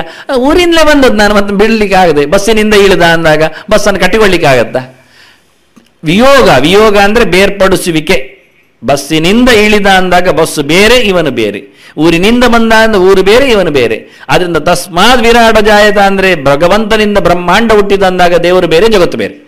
ನಾನಿಷ್ಟು ವಿಶ್ಲೇಷಣೆ ಕೊಟ್ಟದ್ದು ಯಾಕೆ ಅಂದರೆ ಹೆಚ್ಚು ಜನರ ವಾದ ಇದೆ ಈ ಜಗತ್ತೆಲ್ಲ ದೇವರೇ ಅಂತ. ದೇವರು ಜಗತ್ತಾಗಿ ಬಿಟ್ಟ, ಮತ್ತೆ ಮನೆಗೆ ದೇವರು ಬೇಡ ಅಂದಾಗ ಮನುಷ್ಯ ಆಗಿ ಹೋಗ್ತಾನೆ ಅಂತ, ಮನೆಗೆ ದೇವರಾಗಿ ಬಿಡ್ತಾನೆ ಅಂತ. ದೇವರಿಗೆ ಗಮ್ಮತ್ತು ಮಾಡಬೇಕು ಅಂತ ಆಯ್ತಂತೆ, ತಾನೊಬ್ಬನೇ ಇದ್ದಾಗ ಬೇಸರ ಆಯ್ತಂತೆ, ಅದಕ್ಕೆ ಜಗತ್ತಾಗಿ ಬಿಟ್ಟವ. ಇಲ್ಲಿನ ಎಲ್ಲವೂ ದೇವರಾಗಿ ಬಿಟ್ಟ. ನರಿ, ನಾಯಿ, ತೋಳ, ಸಿಂಹ, ಮನುಷ್ಯ ಮತ್ತು ಇನ್ನೊಂದು ಕಳ್ಳ, ಕಾಕ, ಪೋಕ ಎಲ್ಲ ಯಾರು ಅಂತ ಹೇಳಬೇಡಿ ನೀವು. ನಾಯಿ, ಹಂದಿ, ಕೋಳಿ ಏನು ಬೇಕಾದ್ರೂ ಇಟ್ಟುಕೊಳ್ಳಿ. ಯಾಕೆ ಅದು ದೇವರು ಅವನಿಗೆ ವೆರೈಟಿ ಕಾಣಬೇಕಂತ ಅಂಡಿತಂದೆ. ಕೋಳಿಯಾಗೆ ಕೊಕ್ಕೋ ಹೇಳಬೇಕಂತ ಅನಿಸಿತು, ಮತ್ತು ಇನ್ನೊಂದಾಗಬೇಕು ಅನಿಸಿತು ಅವನಿಗೆ. ಒಳ್ಳೆ ಹಾಲು ತಿನ್ನಬೇಕು ಅಂತ ಅನಿಸಿತು, ಹೇಳು ತಿನ್ನಬೇಕು ಅಂತ ಅನಿಸಿತು. ಹೀಗೆಲ್ಲ ಹೇಳಿಬಿಡ್ತಾರೆ ಅವರು. ಎಲ್ಲ ಆಗಬೇಕಂದಾಗ ಏನು ಮಾಡ್ಲಿಕ್ಕೆ ಆಗದೆ? ದೇವರಲ್ವಾ, ನೀವೇನು ಹೇಳಲಿಕ್ಕಿಲ್ಲ. ಮತ್ತೆ ನಮ್ಮ ಆಗಲ್ಲ. ಅದಕ್ಕೆ ಹೇಳಿದೆ ತಸ್ಮಾತ್ ವಿರಾಟ ಜಾಯತ, ಅವನಿಂದಲೇ ಬೇರ್ಪಟ್ಟು ಬರುವಂಥದ್ದು ಜಗತ್ತು. ಅದರಲ್ಲಿ ಏನೂ ಇಲ್ಲ. ವಿಗತ ರಾಟ್, ಏನೂ ತನ್ನದು ಮಾಡಿಕೊಳ್ಳತಕ್ಕ ಸಾಮರ್ಥ್ಯ ಇಲ್ಲ. ಅದಕ್ಕೇನು ಸ್ವಾತಂತ್ರ್ಯ ಇಲ್ಲ. ಅದಕ್ಕೆ ಯಾವುದೇ ರೀತಿಯಾದ ಹೊಳಹು, ವೈವಿಧ್ಯ, ಸ್ಟೈಲು ಏನೂ ಗೊತ್ತಿಲ್ಲ. ವಿಗತ ರಾಟ್, ಅದು ಏನಿಲ್ಲ. ಚಪ್ಪೆ, ಬೆಪ್ಪ. ದೇವರಿಂದಾಗಿ ಅದಕ್ಕೆ ಪುಷ್ಟಿ, ದೇವರು ಸೃಷ್ಟಿ ಮಾಡಿದ ಈ ಜೀವರಿಂದಾಗಿ ಅದಕ್ಕೆ ಗಮ್ಮತ್ತು. ಈ ಮನೆ ಕಟ್ಟಿದ್ರಲ್ಲಿ ಮನೆಯಲ್ಲಿ ಏನು ಗೋಜಿ ಇದೆ? ಮನೆಯಲ್ಲಿ ನೀವು ಇಂಟೀರಿಯರ್ ಡೆಕೋರೇಷನ್ ಏನು ಮಾಡ್ತೀರಿ ಅದರಲ್ಲೇನು ಗೋಜಿ ಕಾಣೋದಿಲ್ಲ. ಮತ್ತು ಅದಕ್ಕೆ ಜೀವ ಕಳೆ ತುಂಬುವುದು ನೀವು ಜೀವರು ಅದರಲ್ಲಿ ಓಡಾಡಿದಾಗ. ಗೆರಸೆ ಗೋಡೆಯಲ್ಲಿ ಸಿಕ್ಕಿಸಿದಾಗ ಔಚಿತ್ಯ ಬರಲಿಲ್ಲ. ಆ ಗೆರಸೆಯನ್ನು ಧಾನ್ಯ ಕಣ ಹಾಕಿ ಗೇರಿದಾಗ ಅದರಲ್ಲಿ ಒಂದು ಪ್ರಾಣಶಕ್ತಿ ಬಂತು. ಅದು ಗೆರಸೆ ಆಯ್ತಾಗ. ಇಲ್ಲದಿದ್ದರೆ ಒಂದು ತುಂಡು ಪೀಸ್ ಅಷ್ಟೇ, ಮರದ್ದೋ ಅಥವಾ ಹಲಗೆದ್ದೋ, ಅದು ಇನ್ನೂ ಬಳ್ಳಿದ್ದು, ಇನ್ನೇನುಂಟು ಅದರಲ್ಲಿ. ಗೆರಸೆ ಯಾಕೆ ಆಗಬೇಕದು? ಯು ಶೇಪಲ್ಲಿ ಮಾಡಿದ ತಕ್ಷಣ ಗೆರಸೆ. ನೀವು ಗೇರಿದರೆ ಗೆರಸೆ, ನೀವು ಕುಟ್ಟಿದರೆ ಒನಕೆ, ನೀವು ರುಬ್ಬಿದರೆ ಕಡಿಯುವ ಕಲ್ಲು. ಇಲ್ಲಾದ್ರೇನು? ಕಲ್ಲು. ಅಂದರೆ ಚೈತನ್ಯ ಬರುವುದು ಯಾವಾಗ ಅಂದರೆ ಅದು ಜೀವರಿಂದಾಗಿ. ಅಂದರೆ ಇಡೀ ಜಗತ್ತು ವಿರಾಟ್, ಏನು ಅದರಲ್ಲಿ ಇಲ್ಲ, ಸಪ್ಪೆ. ಆದರೆ ವಿಷ್ಣುನ ರಾಜತೆ, ಒಳಗೆ ಭಗವಂತ ತುಂಬಿದ, ಪ್ರತಿ ವಸ್ತುವಿನಲ್ಲಿ ಭಗವಂತ ತುಂಬಿದಾಗ ಅದಕ್ಕೆ ಕೆಲಸ ಸಿಗ್ತದೆ. ಆ ಭಗವಂತನ ಪ್ರತಿಬಿಂಬರು ಎಲ್ಲರೂ ಇಲ್ಲಿದ್ದಾರೆ, ಜೀವರು. ಅದನ್ನ ಜೀವರೊಳಗೆ ದೇವರು ನಿಂತು ಕೆಲಸ ಮಾಡ್ತಾನೆ, ದೇವರು ವಸ್ತುವಿನೊಳಗೆ ಇದ್ದುಕೊಂಡು ಕೆಲಸಕ್ಕೆ ಉಪಯೋಗಿಸಿಕೊಳ್ತಾನೆ. ಹೀಗೆ ಜಗತ್ತು ತಸ್ಮಾತ್ ವಿರಾಟ ಜಾಯತೆ, ದೇವರಿಂದ ಹೊರಗೆ ಬಂತು, ದೇವರು ಸಮೇತ ಬಂದದ್ದು. ಈಗ ದೇವರೇ ಜಗತ್ತು ಎನ್ನುವುದರಲ್ಲಿ ಅರ್ಥ ಸಿಕ್ಕಿದ್ದು ನಮಗೆ. ದೇವರೇ ಜಗತ್ತಲ್ಲ, ದೇವರು ಜಗತ್ತೊಳಗಿನ ಎಲ್ಲದರಲ್ಲಿ ಉಪಯೋಗಿಸುವವನಲ್ಲಿಯೂ ಉಪಯುಕ್ತ ವಸ್ತುವಿನಲ್ಲಿ ಇದ್ದಾನೆ. ಈಗ ಒಂದು ಗೆರಸೆ ಬರಲಿಕ್ಕೆ ಹೋಗಿ ಇಬ್ಬರಾಯ್ತು. ಈಗ ಯಾಕೆ ಒಬ್ಬಳು ಗೇರುವವಳು ಬಂದ್ಲು ಅದರೊಟ್ಟಿಗೆ, ಇಲ್ಲದ್ರೆ ಗೆರಸೆಗೆ ಅರ್ಥ ಏನುಂಟು? ಪಾಲಕಿ ಎನ್ನುವುದೊಂದು ಉಂಟು ಅಂತಾದರೆ ಹೊರಬವನು ಅಂತ ಒಬ್ಬನಿದ್ದಾನೆ, ಕೂತ್ಕೊಳ್ಳುವವನು ಅಂತ ಒಬ್ಬನಿದ್ದಾನೆ, ಮೂರಾಯ್ತು. ಈಗ ಒಂದು ಪಾಲಕಿ ಸೃಷ್ಟಿ ಮಾಡಿದಾಗ 2 ಜನ ಬಂದೆ. ಈಗ ತಾರತಮ್ಯ ಇಲ್ಲ ಹೇಳಿದೆ ನೀವು, ಎಲ್ಲ ಒಂದೇ ರೀ ಸಮ ಆದರೆ ಮೇಲೆ ಕೂಗುವವರು ಯಾರು, ಕೆಳಗಿಳುವವರು ಯಾರು? ಎಲ್ಲರೂ ಹೊತ್ಕೊಂಡು ಹೋಗುವುದಿಲ್ಲ. ಕೂತ್ಕೊಳ್ತೇನೆ ಹೋಗಿ ಪಾಲಕಿಯಲ್ಲಿ ಕೂತ್ಕೊಂಡ್ರೆ, ಎಲ್ಲರೂ ಬಸ್ ಹತ್ತಿಕೊಂಡು ಸೀಟ್ ಚೆನ್ನಾಗಿದ್ದದ್ದು ವಿಂಡೋ ಸೈಡಲ್ಲಿ ಕೂತ್ಕೊಂಡ್ರೆ, ಡ್ರೈವರ್ ಅಲ್ಲೇ ಕೂತಿದ್ರೆ ಹೋಗ್ಲಿ ಹೇಳಿದೆ, ಹೋಗುದು ಎಲ್ಲಿಗೆ? ಡ್ರೈವರ್ ಸೀಟಲ್ಲಿ ಕೂತ್ರೆ ಮಾತ್ರ ಹೋಗ್ತದೆ, ಇಲ್ಲಾದ್ರೆ ಹೋಗುದು. ನಾನು ಡ್ರೈವರ್ ಆಗೋದು ಯಾಕೆ? ಕಂಡಕ್ಟರ್ ಹೇಳ್ತಾರೆ ನಾನು ಸೀಟಿಗೆ ಓದಿದ್ದೇನೆ, ನಾನು ಕೂತ್ಕೊಳ್ತೇನೆ, ವಿಂಡೋ ಸೈಡ್ ಕೂತಿದ್ರೆ ಅವನು ಸಹ ಮತ್ತೆ ಹೋಗುದು ಎಲ್ಲಿಗೆ ಬಸ್? ಅದನ್ನು ಒಬ್ಬ ಬಿಡಬೇಕು, ಒಬ್ಬ ಸೀಟು ಊದಬೇಕು, ಆಗ ಕೂತ್ಕೊಳ್ಳಿ. ಅದನ್ನು ಪಾಲಕಿ ಅಂದರೆ ಒಬ್ಬ ಹೊತ್ಕೊಳ್ಬೇಕು 4 ಜನ, ಒಬ್ಬ ಕೂತ್ಕೊಳ್ಬೇಕು. ಆಗ ಪಾಲಕಿಯ ಲುಕ್. ಇಲ್ಲಾಂದರೆ ಎಲ್ಲ ಹೋಗಿ ಒಳಗೆ ಕೂತ್ರೆ ಪಾಲಕಿ ಬುರಿದು ಹೋಗ್ತದೆ, ಮರದ ಹಾಳೆ ಕಾಣ್ತದೆ ಕೊನೆಗೆ. ಪಾಲಕಿಯ ನಿರ್ಮಿತಿ ಆಗಿದೆ ಅಂದರೆ ಕೂತವನೊಬ್ಬ ಇದ್ದಾನೆ, ಹೊತ್ತವನೊಬ್ಬ ಇದ್ದಾನೆ. ಬೇಕಾದರೆ ಹೊತ್ತವನನ್ನು ಸ್ವಲ್ಪ ಹೊತ್ತು ಹೊತ್ಕೊಂಡು ಹೋಗಿ, ಕೊನೆಗೆ ಬೇಕಾದವನು ಇಳಿಸಿ, ನಿನ್ನನ್ನು ದೂಡ್ತಾನೆ ಮಾರ ಅಲ್ಲಿವರೆಗೆ. ಈಗ ಸ್ವಲ್ಪವೇ ಜನ ಇದ್ದರೆ ಕ್ರಿಕೆಟ್ ಆಡೋದೆಲ್ಲ ಉಂಟು. ಅವನೇ ಕೀಪರು, ಅವನೇ ಬ್ಯಾಟ್ಸ್ಮನ್, ಅವನೇ ಬೌಲರ್, ಅವನೇ ಹಿಡಿಯುವುದು ಬಾಲ್, ಓಡಿ ಹೋಗಿ ಬ್ಯಾಟಲ್ಲಿ ಹೊಡಿತಾನೆ. ಹುಚ್ಚು ಅಂದರೆ ಹುಚ್ಚು. ಯಾರೋ ಒಬ್ಬ ಬಿಸಾಡ್ತಾನೆ ಬಾಲನ್ನು, ತೆಗೆದು ಬಾರಿಸ್ತಾನೆ, ಎಲ್ಲಿಯೂ ಹೋಗ್ತದೆ, ಬ್ಯಾಟಲ್ಲಿಟ್ಟು ಓಡಿ ಹೋಗಿ ತಂದು ಕೊಡ್ತಾನೆ ಅವನಿಗೆ, ಇನ್ನೊಮ್ಮೆ ಹಾಕು ಅಂತ ಸೇದಿಕೊಂಡಿರ್ತಾನೆ ಪುಣ್ಯಾತ್ಮ, ಮತ್ತೊಂದು ಹೊಡಿತಾನೆ. ಖುಷಿ ಆಗ್ತದೆ ಅವನಿಗೆ. ಎಂಥ ಕರ್ಮವು. ಈ ಆಟಗಳು ಭಾರಿ ಚೆನ್ನಾಗಿದೆ. ಭಗವಂತ ಆಗಿ ಒಬ್ಬೊಳಗೆ ಇದ್ದುಕೊಂಡು ಆಡ್ತಾನೆ, ಮತ್ತೊಬ್ಬರಿಂದ ಪೆಡು ತಿನ್ನಿಸ್ತಾನೆ. ಇದನ್ನು ವಿರಾಟ್ ಹೇಳಿದ. ಅದಕ್ಕೆ ನಿಜವಾಗಿ ದೇವರು ಕೂತ ವೈಭವವನ್ನು ಹೇಳಿ ತಸ್ಮಾತ್ ವಿರಾಟ ಜಾಯತ. ಇಷ್ಟು ಹೇಳಿ ಪ್ರಪಂಚಕ್ಕಿಂತ ದೇವರು ಮತ್ತೆ ಹಾಗೇ ಮೇಲಿದ್ದಾನೆ ಹೇಳ್ತಾರೆ. ವಿರಾಜೋ ಅಧಿಪೂರುಷಃ. ವಿರಾಜಃ ಈ ಪ್ರಪಂಚಕ್ಕಿಂತ ಭಗವಂತ ಅಧಿಪುರುಷ, ಅಧಿಕನಿದ್ದಾನೆ ಅಂತ. ಭಗವಂತನಿಂದಾಗಿ ಪ್ರಪಂಚ ಬಂತು ಅಂದಾಗ ನೀವು ಪ್ರತ್ಯೇಕವನ್ನು ಹೇಳಿದ್ರಿ. ಒಂದು ವಾದ ಅರ್ಥ ಆಯ್ತು ನಮಗೆ. ಜಗತ್ತು ದೇವರಲ್ಲ ಅರ್ಥ ಮಾಡಿಕೊಂಡೆವು ಗಟ್ಟಿಯಾಗಿ, ತುಂಬ ಅರ್ಥ ಹೇಳಿದ್ರಿಂದ.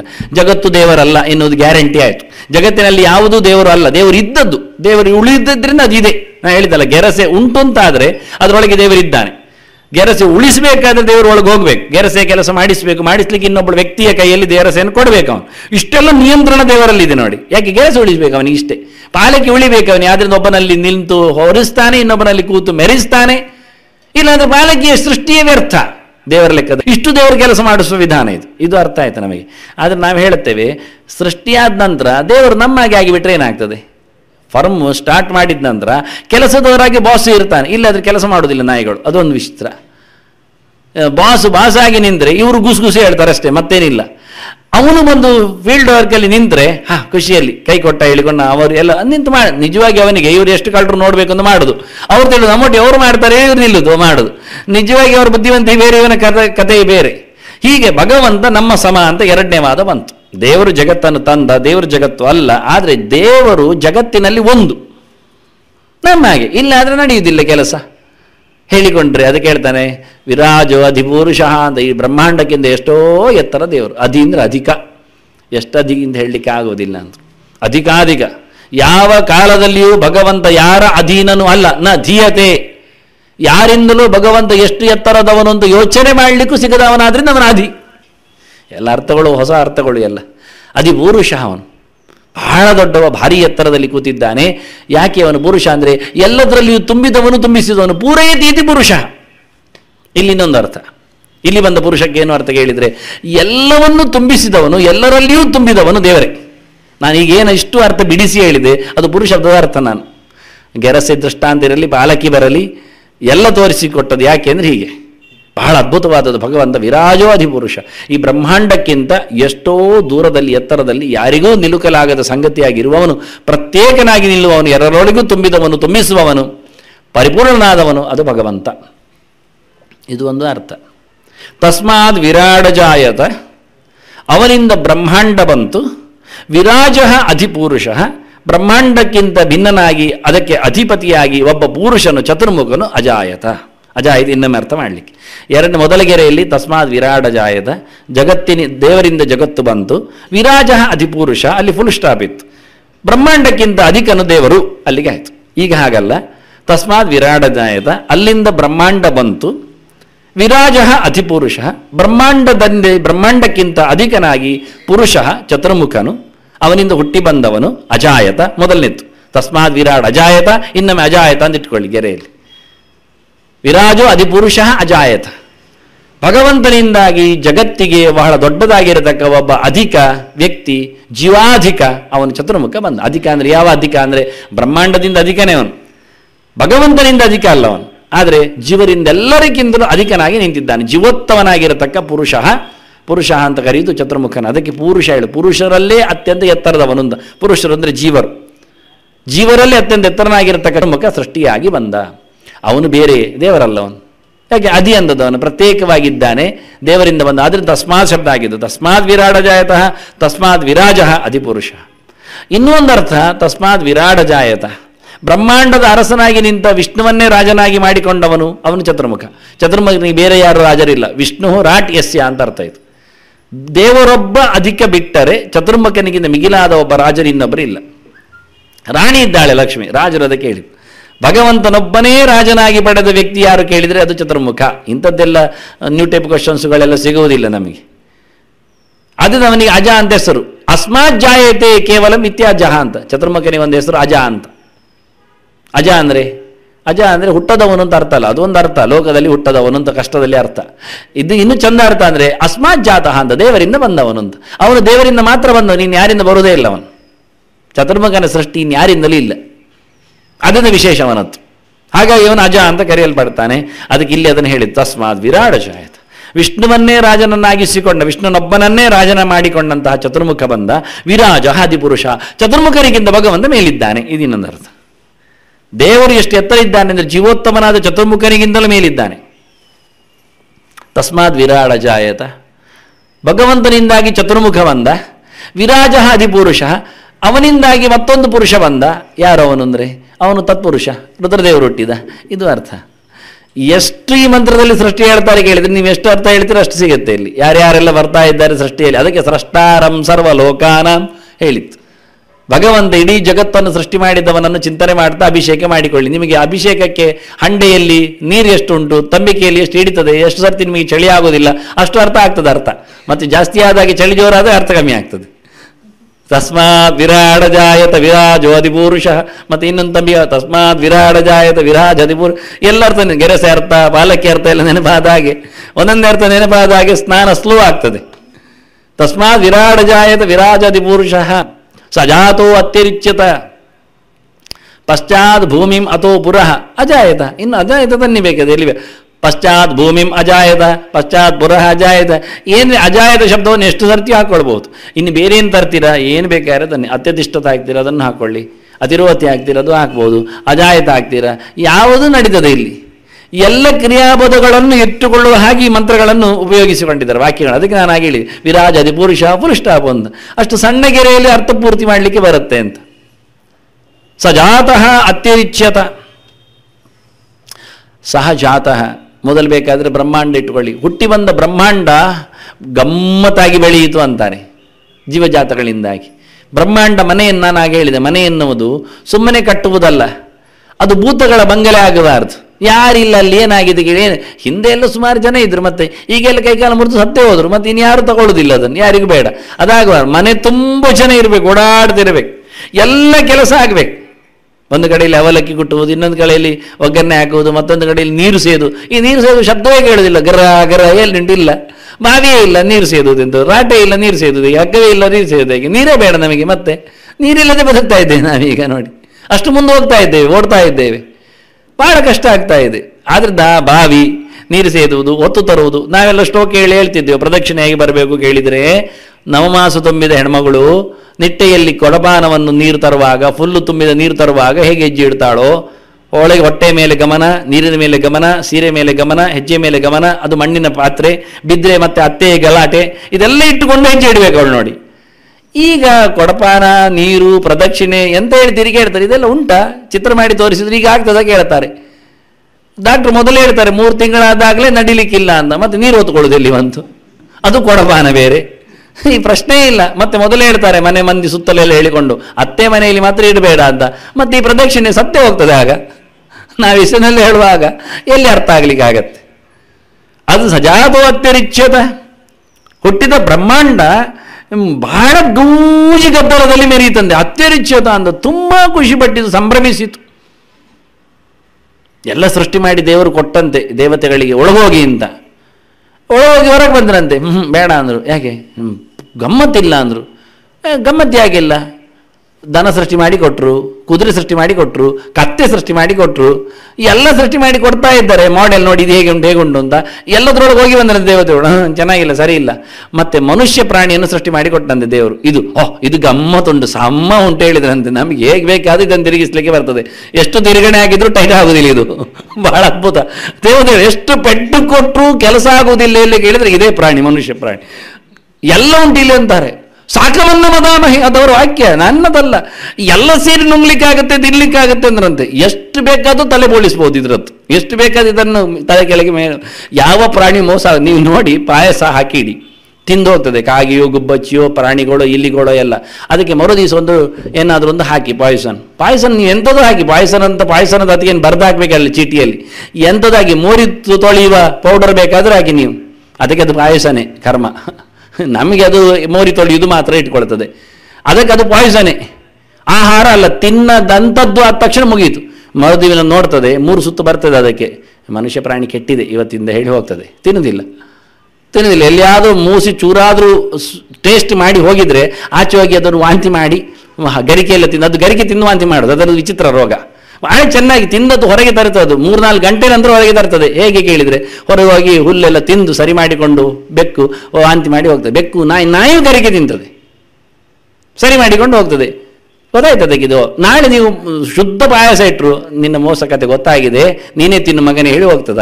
ಅಲ್ಲಿಂದ ಅದರ ಭಾಷೆಯಲ್ಲಿ ಬೈದು ಹೋಗ್ತದೆ, 3 ಸತಿ ಬೈದು ಹೋಗ್ತದೆ. ನಮಗೆ ನಾವು ಖುಷಿ ಬರ್ತೇವೆ ಅಂತೇಳಿ ಹೊಗಳಿದ್ದು ಹಿಡ್ಕೊಳ್ತೇವೆ. ಅದನ್ನು ಸಾಕಮನ್ನಂ ಅದಾಮಹಿ, ಎಲ್ಲ ಸೇರಿ ಇಲ್ಲಿ ತಿನ್ನಲಿಕ್ಕೆ ಉಂಟು ಅಂತ ಹೇಳಿಕೊಂಡು ತಿನ್ನಲಿಕ್ಕಾಗತ್ತೆ, ಬೋಳಿಸ್ಲಿಕ್ಕಾಗತ್ತೆ. ನೋಡಿ, ದೇವತೆಗಳೇ ನಮ್ಮೊಳಗೆ ಲಗ್ಗೆ ಹಾಕಿ ಒಳಗಿಂದು ಕೂತ್ಕೊಂಡು ಎಲ್ಲ ಕ್ರಿಯೆ ಮಾಡಲಿಕ್ಕೆ. ಅಂದರೆ ನಿಜವಾಗಿ ಅವರು ಹೇಳಿದ್ದು, ಖುಷಿಪಟ್ಟದ್ದು, ಸಂಭ್ರಮಿಸಿದ್ದು, ಎಲ್ಲ ಇಂದ್ರಿಯಗಳು ಚೆನ್ನಾಗಿವೆ ಅಂತ. ಕೇಳಬೇಕಾದ್ರೆ ಕಿವಿ ಇದೆ, ಪ್ರಾಣಿಗಳಿಗೆ ಕೇಳ್ತದ, ಕೇಳಿದರೆ ಅರ್ಥ ಆಗ್ತದ, ಅರ್ಥ ಆಗುವ ಮನಸ್ಸಿದೆ, ಹೇಳಲಿಕ್ಕೆ ಬರ್ತದ, ಹೇಳಲಿಕ್ಕೆ ನಾಲಿಗೆ ಇದೆ, ನೋಡಲಿಕ್ಕೆ ಕಣ್ಣಿದೆ. ಎಂಥ ಗಮನ ಅವ್ರು ಹೇಳಿದ್ದಾಗೆ ಇದರಲ್ಲಿ ಏನು ಬೇಕಾದರೂ ಮಾಡಲಿಕ್ಕಾಗತ್ತೆ. ಇಡೀ ಜಗತ್ತನ್ನು ಗೆಲ್ಲುವ ಸಾಮರ್ಥ್ಯ ನೀನು ಮಾಡಿದ ಈ ಮನುಷ್ಯ ದೇಹದಲ್ಲಿದೆ, ಇದು ಆಗ್ಬೋದು ಅಂತ ಸೈ ಅಂದ್ರಂತೆ ಅವರು. ಉಳಿದವುಗಳಿಗೆ ಏನಿಲ್ಲ. ನಾವು ಹೇಳ್ತೇವೆ ರೆಕ್ಕೆ ಇಲ್ಲಲ್ಲ, ಬಾಲ ಇಲ್ಲಲ್ಲ ಅಂತ, ದಂಷ್ಟ್ರಗಳು ಅಂದರೆ ಕೋರೆ ದಾಡೆ ಇಲ್ಲಲ್ಲ ಅಂತ. ಅವ್ರು ಹೇಳ್ತಾರೆ ಅದು ಇಲ್ಲದ ಉಪಯೋಗ ಇಲ್ಲದ, ಅದೆಲ್ಲ ಯಾಕೆ ಬೇಕಂತ. ನಿನ್ನೆ ಕೈ ಇದೆ ಮಗನೇ, ಕೈಯಿಂದ ಸುಲಿಲಿಕ್ಕೆ ಬರ್ತದೆ, ಬಾಳೆಹಣ್ಣು ಕಚ್ಚಿ ತಿನ್ಬೇಕು ನೀನು, ನಾಯಿ ಜಾತಿಯವನು ಕೇಳ್ತದೆ. ಇಷ್ಟು ಅದ್ಭುತವಾದಂಥ ವ್ಯವಸ್ಥೆಗಳು. ಅದನ್ನು ಅತ್ಯರಿಚ್ಯತ, ಈ ಶಬ್ದಗಳು ಎಷ್ಟು ಚೆನ್ನಾಗಿ ಹೇಳ್ತವೆ ನೋಡಿ. ತುಂಬ ಧಾತ್ವರ್ಥಗಳಲ್ಲಿ ರಿಚ ಧಾತುಗಳಲ್ಲೆಲ್ಲ ಈ ಮಾತುಗಳನ್ನು ಉಲ್ಲೇಖ ಮಾಡ್ತಾರೆ. ಸ ಧಾತೋ ಅತ್ಯರಿಚ್ಯತ ಪಶ್ಚಾತ್ ಭೂಮಿಂ ಅಥೋ ಪುರಃ. ಬ್ರಹ್ಮಾಂಡದಲ್ಲಿ ಸೃಷ್ಟಿಯಾದ ಚತುರ್ಮುಖನ ಸೃಷ್ಟಿಯಾದ ಈ ರುದ್ರದೇವರು ತತ್ಪುರುಷನೊಟ್ಟಿಗೆ ಚಂದಪುರುಷನ ವೇದಪುರುಷ ಅಂದರೆ ಶೇಷಗರುಡರು ಅವರು ಬಂದಿದ್ದಾರೆ ಒಟ್ಟಿಗೆ. ಇಲ್ಲಿ ಎಲ್ಲ ಪುರುಷಮಯ. ಅದಕ್ಕೆ ಹೇಳಿದ್ದು ಪೂರುಷ. ಅದು ಹೇಗೆ ಅಂದರೆ ಪುರುಷ ಹೇಳುವುದಿಲ್ಲ, ಇದು ವೇದದ ಕತೆ. ಪೂರುಷ ಎಲ್ಲಿಯೋ ಒಂದು ಕಡೆ ದೀರ್ಘ ಹಾಕಿ 3 ಜನ ಇದ್ದಾರಲ್ಲ ಅಂತ ಹೇಳ್ತದೆ. ಅದು ದೀರ್ಘದಲ್ಲಿ ಏನು ಗೊತ್ತಾಯಿತು ಅಂದರೆ ತುಂಬ ಜನ ಅಂತ ಗೊತ್ತಾಯ್ತು. ಇಷ್ಟ ತಾನೇ, ನಿಮ್ಗೆ ಏನು ಗೊತ್ತಾಗಬೇಕು ಅದು ಗೊತ್ತಾಗಿದ್ರೆ ಆಯಿತು. ಅಂದರೆ ಬಗೆಯ ಪುರುಷರಾದ್ರಿಂದ ಒಂದೇ ಜಾತಿಗಳು ಸಮಾನರು. ತತ್ಪುರುಷನು ಚಂದಪುರುಷನು ವೇದಪುರುಷನು ಸಮಾನರು, ಗರುಡ ಶೇಷ ರುದ್ರರು. ಆದ್ದರಿಂದ 3 ಜನರು ಸಮಾನರು ಹೇಳಲಿಕ್ಕೆ ನಾವು ಪೂರುಷ ಅಂತ ಹೇಳಿದ್ದೇವೆ. ಆದರೆ 3 ಇದ್ದಾರೆ ಹೇಳಲಿಕ್ಕೆ ಪೂರುಷ ಅಂತ ಹೇಳಿದ್ದೇವೆ. ಆದ್ಯಕ್ಷರದಲ್ಲಿ ದೈರ್ಘ್ಯ ಹಾಕುವ ಮೂಲಕ 3 ಜನರನ್ನು ಪರಿಚಯ ಮಾಡಿಕೊಟ್ಟಿದ್ದೇವೆ ಅಂತ. ಹೀಗೆ ಮಾಡ್ತಾ ಸಜಾತಃ ಅತ್ಯರಿಚ್ಯತ, ಒಬ್ಬೊಬ್ಬರು ಒಂದು ಮಿಗಿಲು ವ್ಯಕ್ತಿಗಳು. ಪಶ್ಚಾತ್ ಭೂಮಿಂ ಅಥೋ ಪುರಃ, ಪಶ್ಚಾತ್ ಭೂಮಿಂ ಅತ್ಯರಿಚ್ಯತ ಅಥೋ ಪುರಃ ಅತ್ಯರಿಚ್ಯತ ಸಜಾತಃ. ಸೃಷ್ಟಿಯಾದ ಬ್ರಹ್ಮಾಂಡ ನೆಲದಲ್ಲಿಯೇ ದೊಡ್ಡ ಸಂಗತಿ ಆಯಿತು, ಲೋಕಗಳಲ್ಲೇ ದೊಡ್ಡ ವ್ಯಾಪ್ತಿ ಆಯಿತು ಅದರದ್ದು. ಪುರಃ ಅಂದರೆ ಲೋಕಗಳು, ಪುರೋ ಪುರಃ ಬಹುವಚನ. ಪಟ್ಟಣಗಳು, ಲೋಕಗಳು, 14 ಲೋಕಗಳು. ಈ ನೆಲ ಒಂದೇ ಅಲ್ಲ, ಎಲ್ಲ ಲೋಕಗಳನ್ನು ಮೀರಿಸಿದ ಬ್ರಹ್ಮಾಂಡ ಇದು. ಅದ್ಭುತವಾದ ಸೃಷ್ಟಿ, ಎಲ್ಲ ಲೋಕಗಳು ಇಲ್ಲಿವೆ. ಈ ಲೋಕದಲ್ಲಿ ಸೃಷ್ಟಿಯಾದ ಚತುರ್ಮುಖ, ಇದು ಚತುರ್ಮುಖನ ಅರಮನೆ. ಸೃಷ್ಟಿಯಾದ ಚತುರ್ಮುಖ ಈ ನೆಲವನ್ನು ಮೀರಿ ನಿಂತ, ಈ ಲೋಕಗಳನ್ನೆಲ್ಲ ಮೀರಿ ನಿಂತವನು. ಅವನು ಸತ್ಯಲೋಕಾಧಿಪವ, ಸತ್ಯಲೋಕೇಶ್ವರವ, ಅತ್ಯಂತ ಎತ್ತರದ ವ್ಯಕ್ತಿ ಅವನು. 14 ಲೋಕಕ್ಕೆ ಒಡೆಯ, 14 ಲೋಕದಲ್ಲಿ ಸಿಗುವುದಿಲ್ಲ ಅವನು. ಸ ಭೂಮಿಂ ಅತ್ಯರಿಚ್ಯತ, ಭೂಮಿ ಮಾತ್ರ ಅಲ್ಲ, ಭೂಮಿಂ ಅಗ್ನಿಂ ವಾಯುಂ ಸಲಿಲಂ ಎಲ್ಲಂ, ಇನ್ನೆಂತ ಹೇಳುದು ಹೀಗೆ ಎಲ್ಲವನ್ನು ಸಹ ಮೀರಿ ನಿಂತವನು ಭಗವಂತ ಚತುರ್ಮುಖ ಅಂತಾನೀಗ. ಚತುರ್ಮುಖ ನೆಲವನ್ನು ಮಾತ್ರ ಅಲ್ಲ, ಪಂಚಭೂತಗಳ ಆಚೆ. ಯಾರು? ರುದ್ರನು. ಅಲ್ಲಿಗೂ ಅನ್ವಯ. ರುದ್ರನು ಪಂಚಭೂತಗಳ ಆಚೆ ಇದ್ದಾನೆ, ಪಂಚಭೂತಗಳ ಸೃಷ್ಟಿ ಮಾಡುವನಿದ್ದಾನೆ. ಸ ಭೂಮಿ ಮಜಾಯತ, ಅಲ್ಲಿಗೆ ಅನ್ವಯ. ಮತ್ತು ಅವನು ನೆಲವನ್ನು ಸೃಷ್ಟಿ ಮಾಡಿದ. ನೆಲವನ್ನು ಸೃಷ್ಟಿ ಮಾಡಬೇಕಾದ್ರೆ ಮೊದಲು ಆಕಾಶವನ್ನು ಸೃಷ್ಟಿ ಮಾಡಬೇಕು. ಆಕಾಶಾದ್ ವಾಯು ಅಗ್ನಿ ರಾಪ ಅದ್ಭ್ಯ ಪೃಥ್ವಿ ಅಂತ ಸೃಷ್ಟಿಯ ಕ್ರಮ. ನೆಲದವರೆಗೆ ಸೃಷ್ಟಿ ಮಾಡಿದ. ಮಣ್ಣನ್ನು ತಂದ, ಮಣ್ಣಿನ ಮೊದಲು ನೀರು ತಂದ, ಅದಕ್ಕೆ ಮೊದಲು ಅಗ್ನಿ ತಂದ, ಅದಕ್ಕೆ ಮೊದಲು ಗಾಳಿ ತಂದ, ಅದಕ್ಕೂ ಮೊದಲು ಆಕಾಶವನ್ನು ತಂದ. ಹೀಗೆ ಪಂಚಭೂತಗಳ ಸೃಷ್ಟಿಗೆ ಕಾರಣನಾದವ ರುದ್ರದೇವರು. ರುದ್ರದೇವರಿಂದ ಪಂಚಭೂತಗಳ ಅಭಿಮಾನಿ ದೇವತೆಗಳು, ಅದಕ್ಕೆ ಸಂಬಂಧಪಟ್ಟ ಶಬ್ದ ಸ್ಪರ್ಶ ರೂಪರಸ ಗಂಧಗಳು, ತನ್ಮಾತ್ರೆಗಳು, ಅದರ ಅಭಿಮಾನಿ ದೇವತೆಗಳು, ಅವರ ಮಡದಿಯರು, ಸುಪರ್ಣಿ ವಾರುಣಿ ಭಾರತಿ, ಇವರೆಲ್ಲ ಬಂದು ಸುಪರ್ಣಿ ವಾರುಣಿ ಜೊತೆಯಲ್ಲಿ ಶೇಷನ ಮಡದಿ ಇದ್ದಾಗೆ, ಗರುಡನ ಮಡದಿ ಇದ್ದಾಗೆ ಪಾರ್ವತಿಯು. ಇಷ್ಟು ಜನ ಪಂಚ ತನ್ಮಾತ್ರೆಗಳ ಒಡೆಯರು, ಅದರ ಒಟ್ಟಿಗೆ ಪಂಚಭೂತಗಳ ಪಂಚ ತನ್ಮಾತ್ರೆಗಳ ಉಪಯೋಗವುಳ್ಳ ಕಣ್ಣು ಕಿವಿ ಮೂಗು ನಾಲಿಗೆ ಜ್ಞಾನೇಂದ್ರಿಯಗಳು ಕರ್ಮೇಂದ್ರಿಯಗಳು, ಅದರ ದೇವತೆಗಳು. ಅದಕ್ಕೆ ಪುರಹ ಹೇಳಿದ್ದು. ಇವರೆಲ್ಲ ದೇವತೆಗಳನ್ನು ಪುರಹ ಶಬ್ದದಿಂದ ಕರೆದರು. ಲೋಕಪಾಲಕರು, ಲೋಕಪರು, ಲೋಕರು ಅಷ್ಟೇ, ಲೋಕರು ಎಲ್ಲ ಚಿಕ್ಕ ಚಿಕ್ಕವುಗಳೇ, ಏನು ದೊಡ್ಡಸ್ತಿಗೇ ಇಲ್ಲ. ಇಲ್ಲಿ ಇಂದ್ರಾದಿಗಳು, ರುದ್ರನಿಂದ ಸೃಷ್ಟಿಯಾದವರು ಇಂದ್ರಾದಿಗಳು. ಇಂದ್ರನಿಂದ ಶುರುವಾಗುತ್ತೆ, ಪೂರ್ವದೊಡೆಯ ಇಂದ್ರ ಅಂತ ಅಲ್ಲಿಂದ ಶುರುವಾಗುತ್ತೆ. ಹಾಗೆ ಉತ್ತರಕ್ಕೆ ಬಂದಾಗ ಕುಬೇರನು ಸೋಮನು ಇಬ್ಬರು ಸೇರಿ ಉತ್ತರ ಈಶಾನರು ಆಗಿಬಿಡ್ತಾರೆ. ಈಶಾನನಿಂದ ಸೃಷ್ಟಿಯಾಗುವುದಲ್ವ, ಈಶಾನಂದ ಸೃಷ್ಟಿಯಾಗುವಾಗ ಮತ್ತೆ ಈಶಾನನನ್ನು ಕರಿಬೇಕಾಗಿಲ್ಲ. ಅದರಿಂದ ಎಲ್ಲ ಲೋಕಪಾಲಕರು ಇಂದ್ರ, ಅಗ್ನಿ, ಯಮ, ನಿರುತಿ, ವರುಣ, ವಾಯು, ಕುಬೇರ, ಸೋಮ. ಗರುಡ ಬಂದಾಗಿದೆ, ಶೇಷನು ಬಂದಾಗಿದೆ, ಮೇಲಿನ ಕೆಳಗಿನವರು. ಚತುರ್ಮುಖ ಮೊದಲೇ ಹುಟ್ಟಿದ್ದಾನೆ, ಚತುರ್ಮುಖನಿಂದ ಬಂದ ರುದ್ರ, ರುದ್ರನಿಂದ ಸೃಷ್ಟಿಯಾದವರು ಸಭೂಮಿಂ ಹೇಳಿಕೊಂಡು ಹಾಗೆ ಪಶ್ಚಾತ್ ಭೂಮಿಂ ಅಥೋ ಪುರಃ ಅಂತ ಎಲ್ಲ ಲೋಕಗಳ ಸೃಷ್ಟಿ ಈ ಮಂತ್ರದಲ್ಲಿ. ಸ್ರಷ್ಟಾರಂ ಸರ್ವಲೋಕಾನಾಂ. ಶ್ರೀಕೃಷ್ಣಾರ್ಪಣಮಸ್ತು.